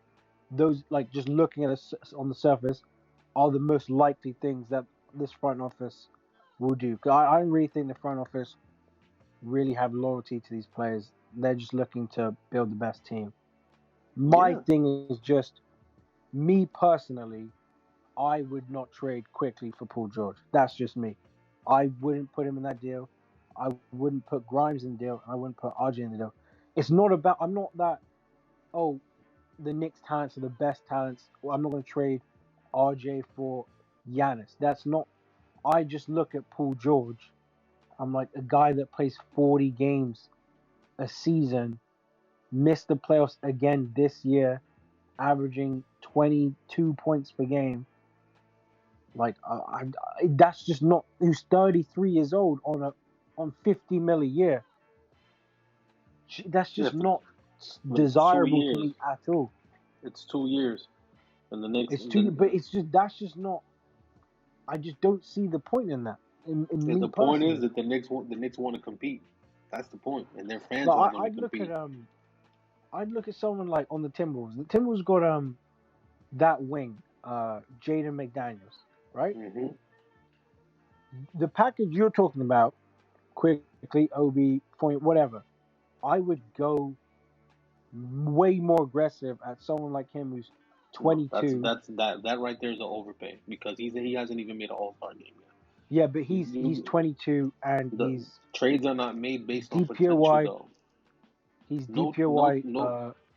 I understand what you're saying, but trades are not made in the NBA and based on he's potential. 22 and he fits like I hear perfectly. what you're saying, but trades in the NBA are not based on potential. They're not based on that. I That's know. not what I teams guess you're make right. trades. I guess you're right. You know what I I'm guess saying? you're If you're right. going to trade for Jaden McDaniels, first of all, the Minnesota Timberwolves wouldn't even trade Jaden McDaniels, right? Because they don't really have a lot of assets, and that's probably like But if like they're going that's to why build when you if they're going give to them build those around assets, Anthony if they're going to build around Anthony Edwards, you want to have a Jaden McDaniels. Where that's at true. the But Knicks, if the you can Knicks give want to them, build around Jalen Brunson. That's who they want to build around. You get what I'm saying? Two different scenarios. So, like every situation is different, and no, you're not giving them assets because first of all, you're probably like if that was even the case, Minnesota's gonna ask for an arm and a leg for Jaden McDaniels, but they're not trading a guy like that. One, because those trades hardly happen unless you're trading. They would only trade Jaden McDaniels for an All Star. You get what I'm saying? It's why they yeah, traded that's the true. Clippers. That's why the Clippers traded um what you call it fuck Shea Gilgis. Shea Gilgis for Paul George. That is the only time because what you're doing is you're trading potential for an all star. You don't trade Yeah, yeah. potential for potential. That's what I'm saying. And let's be honest, I love Quickly and everything, but if his value is high right now, and you can get an All Star, whether it's Paul George or somebody else, you have to make that trade because let's be honest here. Quickly is the most valuable asset the Knicks have right now. And his value is really high right now. There are a lot of teams in the NBA that think that they can actually start Quickly as their point guard, I'm not especially Oh against with the yeah, way. trading quick, definitely the Suns, man. I know the Suns were really well before the Beal deal, but the but they Suns, the But still Suns have value him. nothing A to give lot him. of teams value him. The yeah, Suns because have you got to It's nothing to right. understand, give I him. just don't know if the Knicks want to give him up, man. Like I think they they're do, gonna they do, try their best I not think to. they will. I think they will. they, And they, I'm not they against I don't know if trading they want to quickly. give him. I don't know if they give. I don't know if they want to give him up. Obviously, you don't want to give up a player like that because they have a lot of value and they can help your team win. But you also have to understand when a player comes into the front office and says, "I need to start or I need to be traded," you have to do one of the two. There's No, never been a I situation. think You they know what I will mean? trade Allegedly, quickly this offseason. allegedly. I think you're making a Allegedly, lot of sense. Um, and I'm not against trading quickly this offseason, to be I perfectly think honest. also for the Knicks. I think the Knicks why they're attracted to the Paul George is because also it's a 2 year contract, and you know who's going to be a free agent in 2 years. Donovan Mitchell. They put themselves in a position to acquire All Star, compete, Bro, and forget the then Donovan Mitchell, man. That's done. That's a sailing that's ship. not it's not done Dog, we're not actually. playing 2-6-1 guards, man. It's We're just not, one of dude. them gotta go. And we Nah, and I we don't and think we so. have the guy that beat Donovan Mitchell 2 years in a row in the playoffs in two different conferences. Let's Yeah, just be Me happy with that personally, and move I wait, on. understand. I I'm understand We that. can I move on to the understand that. 6'8" I under. small I forward. under. Let's get off Yeah, the yeah. But Mitchell there's thing. The how Mitchell many the Mitchell six? thing is That's done. not. That's not. That's It's you it's guys are missing the past. point. You You guys can't are win with missing the two point. 6'1" guards, man, starting. You It's guys are just not missing the it's point. not a We good can we formula can at want all. we can want another we can want a 6'8" small forward, yo whatever we want. It's Woj about what's Bomb, available. Woj Bomb. That doesn't work. Kentucky forward That does not work. Jacob. Yo, didn't the Cavs just play with two 6'1" guards and just lost to us badly? Six. Oh shit! The small guard thing doesn't work. They just signed Obi They got Toppin's brother. they got Yeah, Garland Woj and Bomb, fucking Mitchell, and Kentucky they guard got Jacob mollywopped. Toppin So That's signs the now a it's time for us two-way to CAA. follow the contract with same the Knicks. formula. Pan. You don't It hear doesn't me. make any Who's sense, that? man. Pan. He's Obi's talking. brother just signed a two-way with the Knicks. Leon Rose is the biggest troll of all time, bro. I mean, this motherfucker But is it's just not. It's laughing at not. all of us. Listen. Obi Toppin doesn't have a problem with the CAA. His problem was with the coach. It's not with CAA. Yeah, of course. You know what I'm saying? And of course, this is a CAA move. You know what I'm saying? They signed his brother because why not? I mean, he's part of the CAA, Leon right? is a troll. And you know what? This makes Obi sort of expendable because Jacob is similar to him in the sense that That's crazy. he's younger. He's younger though, and they can just stash him until he develops. Um, But see, my question is Jacob Toppin the very best guy that they could have gone the two-way, or no, they got him no, because he's Obi's brother? no. Like, They got him because he's Obi's brother. They're see, probably trying that's to. when that shit pisses me off. They're Like, probably they're trying. They're but this is what I go back to, right? Listen, the problem has never been Leon Rose. Um, it's always been a Tom Thibodeau thing. But this you know that's what this shows you, right? with Obi, but with Leon, You know what this signing shows you though, right? This shows you that you know the allegiances that they're talking about. Tom Thibodeau might not be as favored by Leon Rose as much as he think he is because these guys obviously have a problem, and I hear what they you're just saying, but Randall's going nowhere for Obi to get minutes. That would just never happen. Jacob Like, Toppin. Oh my God, this is gonna be crazy in the spaces tomorrow. That's and wild. Yeah, I with can't the even. like the Thibodeau thing you were I'll be saying, back. Give me a second, y'all. I think the Thibodeau thing, like the beef, I think that's real with Obi, but the Leon Rose thing is like this guy loves to do like deals or maneuver for his like it's sort of like he treats the Knicks like a family sort of business. Uh, it works out for us when he does and gets us Brunson, like it absolutely does. Um, and but sometimes I feel like he lets. I don't know. I feel like sometimes he lets that like connection he's trying to build, or the relationships he's trying to build with these players, affect like doing the right moves. Mm. Yo, what is Dame Lillard talking about, man? It's This getting guy just boring. needs I'm to not gonna leave lie. Portland. Oh, is he going off? Yeah, They're gonna have to trade him, man. he's talking about he needs a week That to think about it. Like, what is he talking about? Dame is all over the place. Dame is bipolar, bro. Yo, to Maybe. counter pretty much everything I've said, I just realized last year, Knicks fans, every fan was killing the Knicks free agency, sorry, the draft and the off season, and they managed to fix it by getting rid of Bucks and Taj and this guy and that guy, and then signing Brunson. So I'm gonna learn from that and at least wait till like the end of free agency or something before I. It's not the end of the world that they didn't draft a rookie. Like I didn't think they wanted to, anyways. I thought they were gonna make some sort of move though, maybe, but yeah, Nah. I'll just wait. I'll just wait and see like what the trade for Obi is, what the trade Quickley or RJ or whoever it is looks like We'll see if there's if even it a trade for happens. Obi. They might not want to trade Obi. We don't know. Yeah, that's true. Really don't know. I just I think feel they're like that's like not really the focus. The focus is I just for feel them like there's to Knicks get any fans. to get an asset to go up to the next level. That could I mean we just feel could like trade there's Knicks quickly fans for that out there that asset. We like could trade picks. We could trade yeah. Obi. We could even trade I just feel like there's RJ. Who knows? yeah. I just feel like there's Knicks fans Knicks out ain't there trading that RJ, I just feel like there's especially Knicks after the fans out playoffs. there that look at the like the idea of run it back as the worst thing imaginable. Wait, say I that just again. I'm saying I just feel like there's Knicks fans out there that view run it back as the worst thing imaginable. The worst thing the Knicks thing That is could not ever the do worst is thing. That's run it crazy. back. But I just don't view it like that. Like running it back would not be the worst thing in the world. If there aren't good moves to make, it's no move or bad move. We've got a roster that you can run it back with, in my opinion. No, Either I way, agree with you, man. I just don't see them. I just don't see Leon Rose doing that with all the, He's not, Paul bro. He's George is making a on the move. table. There's just too many. There's too many. I just we feel have like too there's many. too We many have too much people on the assets. table.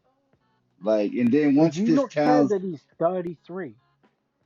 No, because it's a 2-year I contract. don't know, because it's Paul. To me, it's Paul George. I think he gets along with Randle. He I played think. 40 games this year. mm, Like that's like Yeah, Yeah, the such but a amount of but red he games flag still to played is me. scary, man. I ain't gonna he was lie. still even in those 40 games he Yeah, was but still a they're good still gonna. player. Yo, He and then missed Paul the George will put playoffs. us over the He cap. didn't play a single playoff game.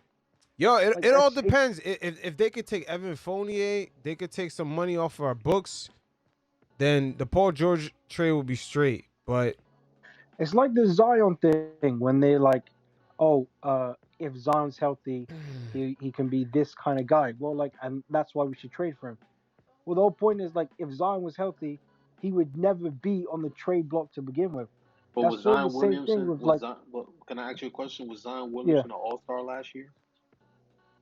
Zion Wilson's. I might be wrong, but I think he's already been All NBA. I think he's No, definitely I'm been an All asking if Star. he was an all-star last year. He's been in the league for four Oh, I years and mean, he's played okay, only All Star two. last year. I mean, you can say that, but Jalen Brunson was an All Star last year. Jimmy Butler wasn't an All Star last year. Jamal Murray wasn't an All Star last year.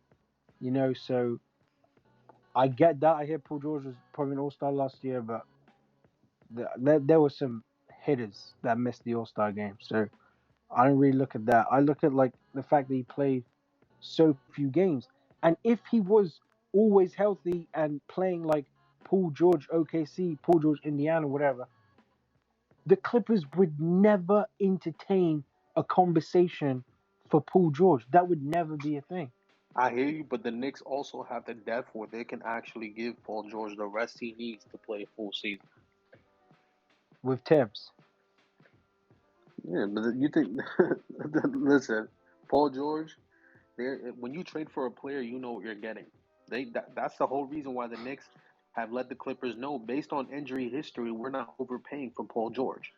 Tibbs So you kept go out there. Randle in that Cavs game when we had already lost and he was already on a bum ankle and then he injured himself again. Oh yeah, No, best Tibbs believe. does Although not Tibbs and give Randall, listen, a but that doesn't. damn. But this goes back to what I'm telling you. Leon Rose is the GM of this team.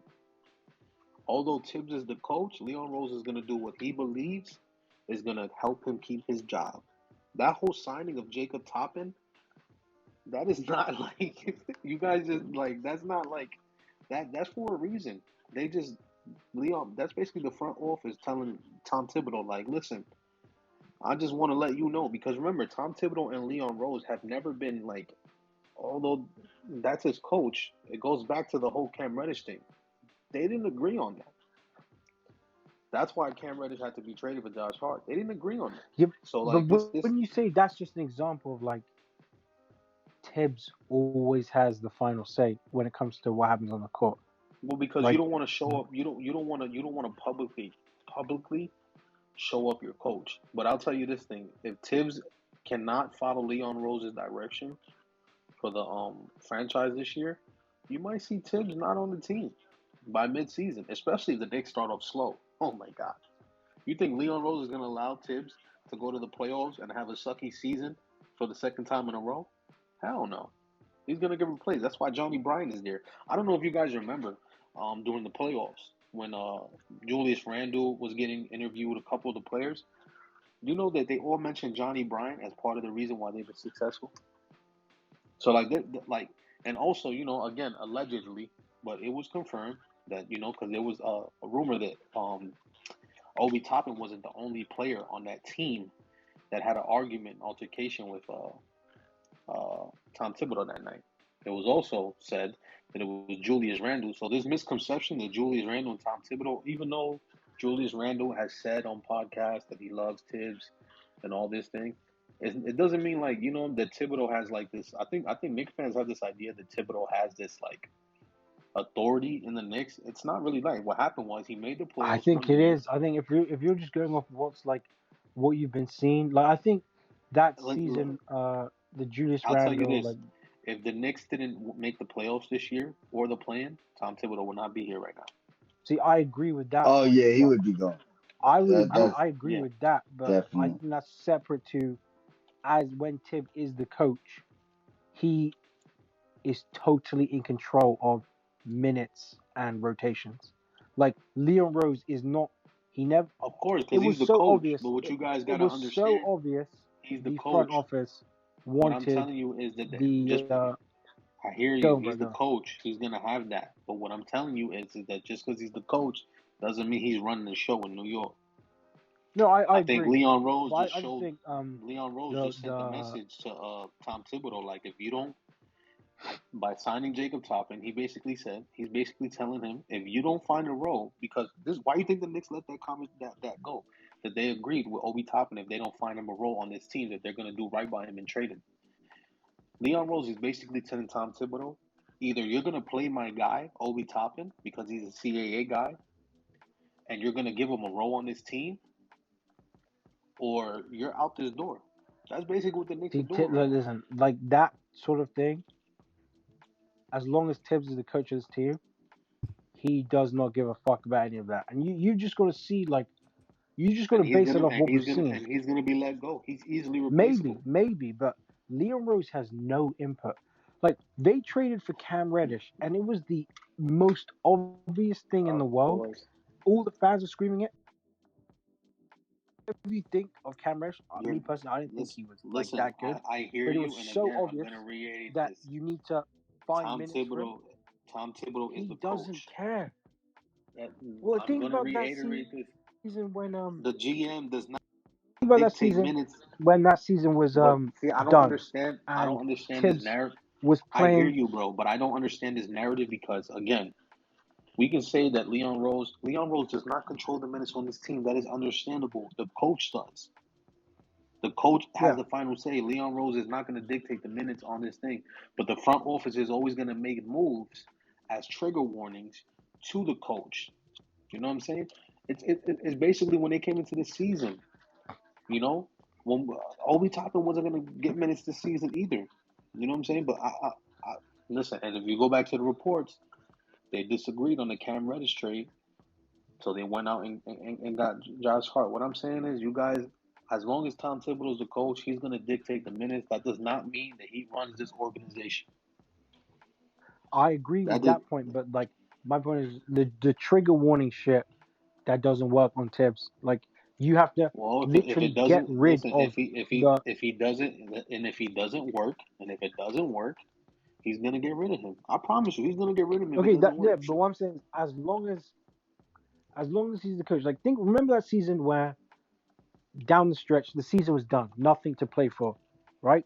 D Rose was injured whole season. Guys, The but we're talking entire about things that everybody Knicks knows fan about Tibbs base already. This is was nothing new. screaming for Immanuel Quickley to start as our point guard.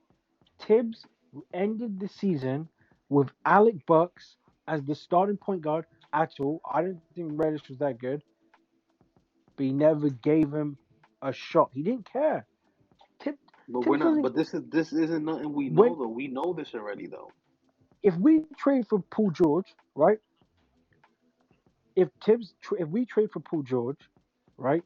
Tibbs, like all our starters, is gonna. Hey, Liam Rose saying, "Hey Tibbs, um, we're gonna need you to go take it easy on him. Give him 20 minutes a night, third, like whatever, like load management, whatever." Tibbs is going to run this player into the ground, and like the idea that They're Leon not Rose is gonna guys. They're nudge not. him and be like, Leon Rose is not going to allow that to happen. If "But Thibodeau this is does my that this point. Like season, everything we've seen guys, you got to between Leon understand. Rose and Tibbs Thibodeau earned himself. thus far Thibodeau, shows that Leon Rose has no impact on what Tibbs yo, do not affect that is. what Tibbs does as a coach. Of If course he's they not, because he's the did, coach. That's any Obi would team. play more That's minutes. any team though. That is any I team. That don't is think the I whole actually NBA. I actually don't think that's any team Yes, because it I is. think It there are is. That's certain why coaches get fired. GMs. That is why coaches get fired because they come to a Yeah, yeah, of stall course. where it If doesn't there's work out. disagreement, fine. That No, if that's there's any team, disagreement, guys. fine. Like this whole narrative that Leon Rose doesn't have any pull in that run. Leon Rose is giving Tom Thibodeau an opportunity to change. If he doesn't change, he is gone. It is simple as that. You just don't sign If he somebody and doesn't fire them. change, he is gone. But Yes. if the results are positive, he stays. Yes. That's just the way it works. But if the results are positive, doing it the Tibbs way, like him not changing, he's still gonna be here. But that's you insinuating that that you have an idea of what Leon Rose thinks is the positive way. The only reason Thibodeau is on this team still is because he won that first playoffs. He came to the Knicks. He took the Knicks for the playoffs his first season. That is why he's on this team.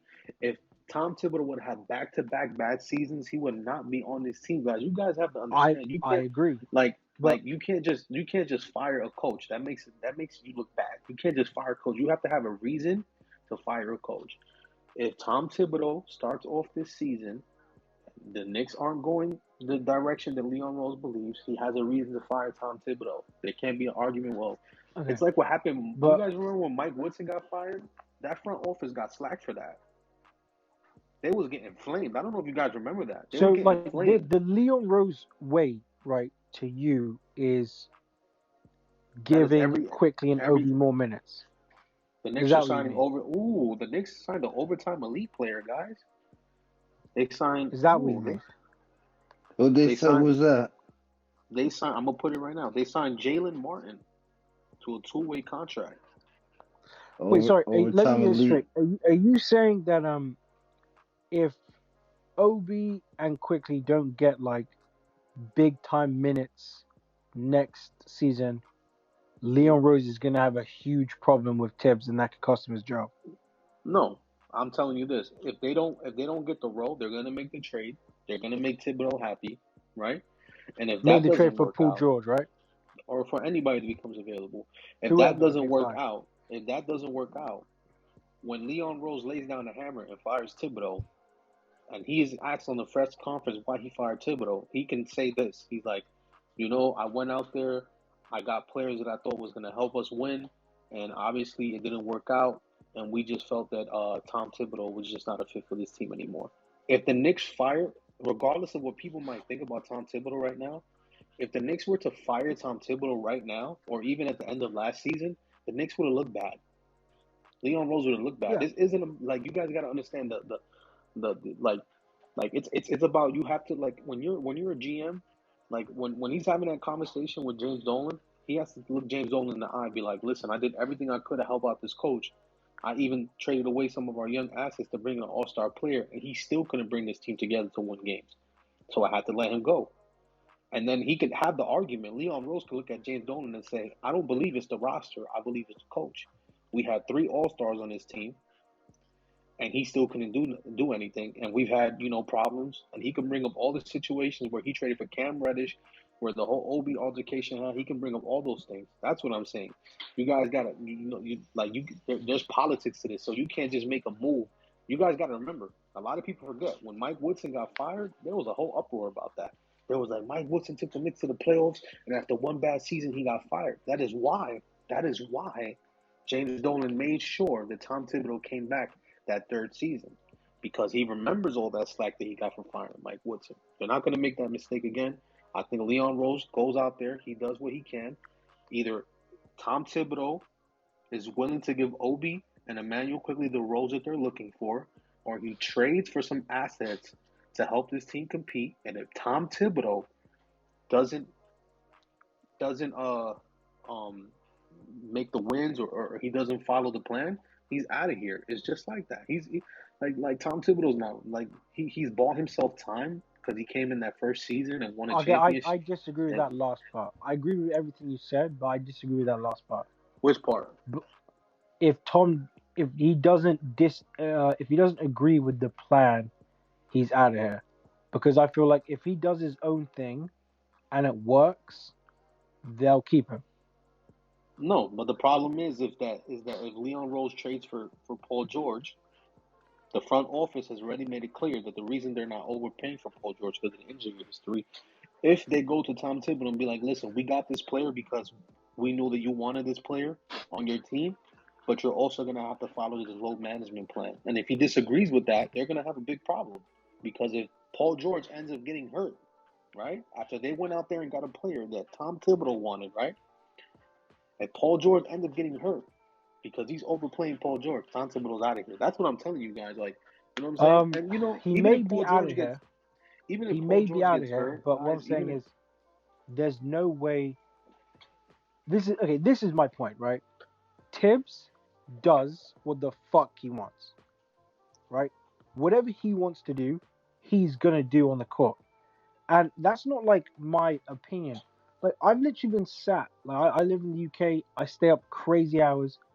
I was screaming for Emmanuel Quickley to start over Bucks, screaming for D Rose to start over Alfred Payton, screaming for Obi Toppin to get minutes when Randle is playing ass. Leon Rose in the front office probably think like, if Quickley gets more minutes, he gets more experience, raises his value. D Rose is the best player on this team. Alfred Payton's trash. Obi needs more minutes. We drafted him 8th overall. He's like the only 8th pick ever to get 8 minutes a game every game. The front office is screaming with us. Tibbs does what the fuck he wants. And my criticism of Leon is you talk about Tibbs not holding Randle accountable. Leon Rose never holds Tom Thibodeau accountable because Tibbs is his guy. we don't know that. We don't Leon know never that. says, "Yo, Tibbs, why the fuck does Quickley not get minutes over We Alec Burks?" we don't we Even Cam Reddish. Cam Reddish is not that good, but he's meant to be a project type player. You don't even know what he is if you're never gonna play him. We Leon don't never listen. I held don't Tibbs believe that accountable. because Tom Thibodeau Never. had to come out. Listen, I don't believe that because Tom Thibodeau had to come out in a press conference and admit that he didn't give Obi enough time. Do you guys remember that press conference? You Yeah. guys don't remember that? Do you remember that when Tom Thibodeau had to come on the press conference and admit that he possibly wasn't giving Obi enough time or Immanuel Quickley? I do remember that. Yeah. So I don't believe I that. remember And when he Tom came out and Thibodeau's said, not "You Tom Knicks Thibodeau's not. fans aren't watching the games 3 times over like I am." And I'm and I'm pretty sure he had a conversation with Leon Rose about that. You guys gotta understand, Leon Rose doesn't talk a lot.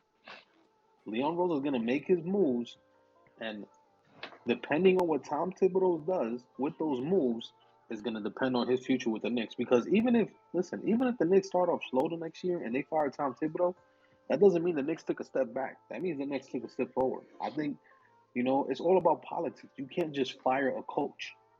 You know what I'm saying? You got to give them the opportunity to succeed, so that way, as a GM, you don't look bad. And that's why. Listen, same thing with Scott Perry, right? He hired what was his name? Fuck. Scott Perry hired what was the coach? Fizdale. Oh, Hired Fizdale, right? He got that one Fizdale. up, Yeah. right? And this is how it works. Scott Perry Steve hired Mills. Fizdale. Steve Mills. Steve Mills. Steve Mills was Steve Mills hired Fizdale, right? That didn't work out. They let him go, right? Who came after him? Mike Malone, was it? No. Who came after Fizdale? Was it Thibodeau? No, it wasn't Thibodeau. No, it was Mike Malone. No. It wasn't Mike The Malone. I wish it was Mike Malone. Mike Miller. What's his name? Mike something. no, it was it Fizdale and then Thibodeau, right? Or no? Yeah, Hold but on. there was that coach who was in between those guys. He Yeah, like there was finished a the coach season. between those guys. Yeah, it's like Mike Miller or Mike I'll Malone or look it up whatever right his name now. I'll is. look it up right now. Oh, he was the interim coach though. He Yeah, wasn't like Mike Malone. actual. Yeah, it was Mike Malone. Okay, Yeah. so He let's was take an it even interim back, right? coach. Let's take it even back, right? No, Mike So Malone is the Nuggets coach. What's no, that? so What's the name of Is it Mike Miller? What's his name? let's take it. I'll look it up. No, yeah, it was Mike Miller. It was Mike Miller. Mike Let's Mike take Miller. it. Miller. That's his Let's name. Yeah. let's take it even Yeah. back, right? Mike Woodson, right, was fired by Phil Jackson. They got flack for that. They bring in Derek Fisher the next year. Derek Fisher doesn't work out. He has 2 seasons here. Jeff Hornacek becomes the coach, right? Phil Jackson gets fired when Jeff Hornacek doesn't work out. But Jeff Hornacek stays on the team because Scott Perry still believes that he can use Jeff Hornacek as his coach, gives him 1 more year.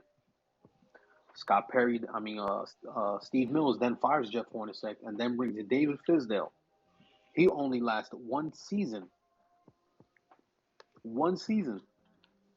But this is still during like Knicks are a joke years. Like No, but what I'm this trying was to the explain time to you is, I was saying like Frank Ntilikina is gonna be Magic Johnson. Like, thanks bro, for we calling were the a Rise at mess. Yancey. This is Chris speaking. How can I help you?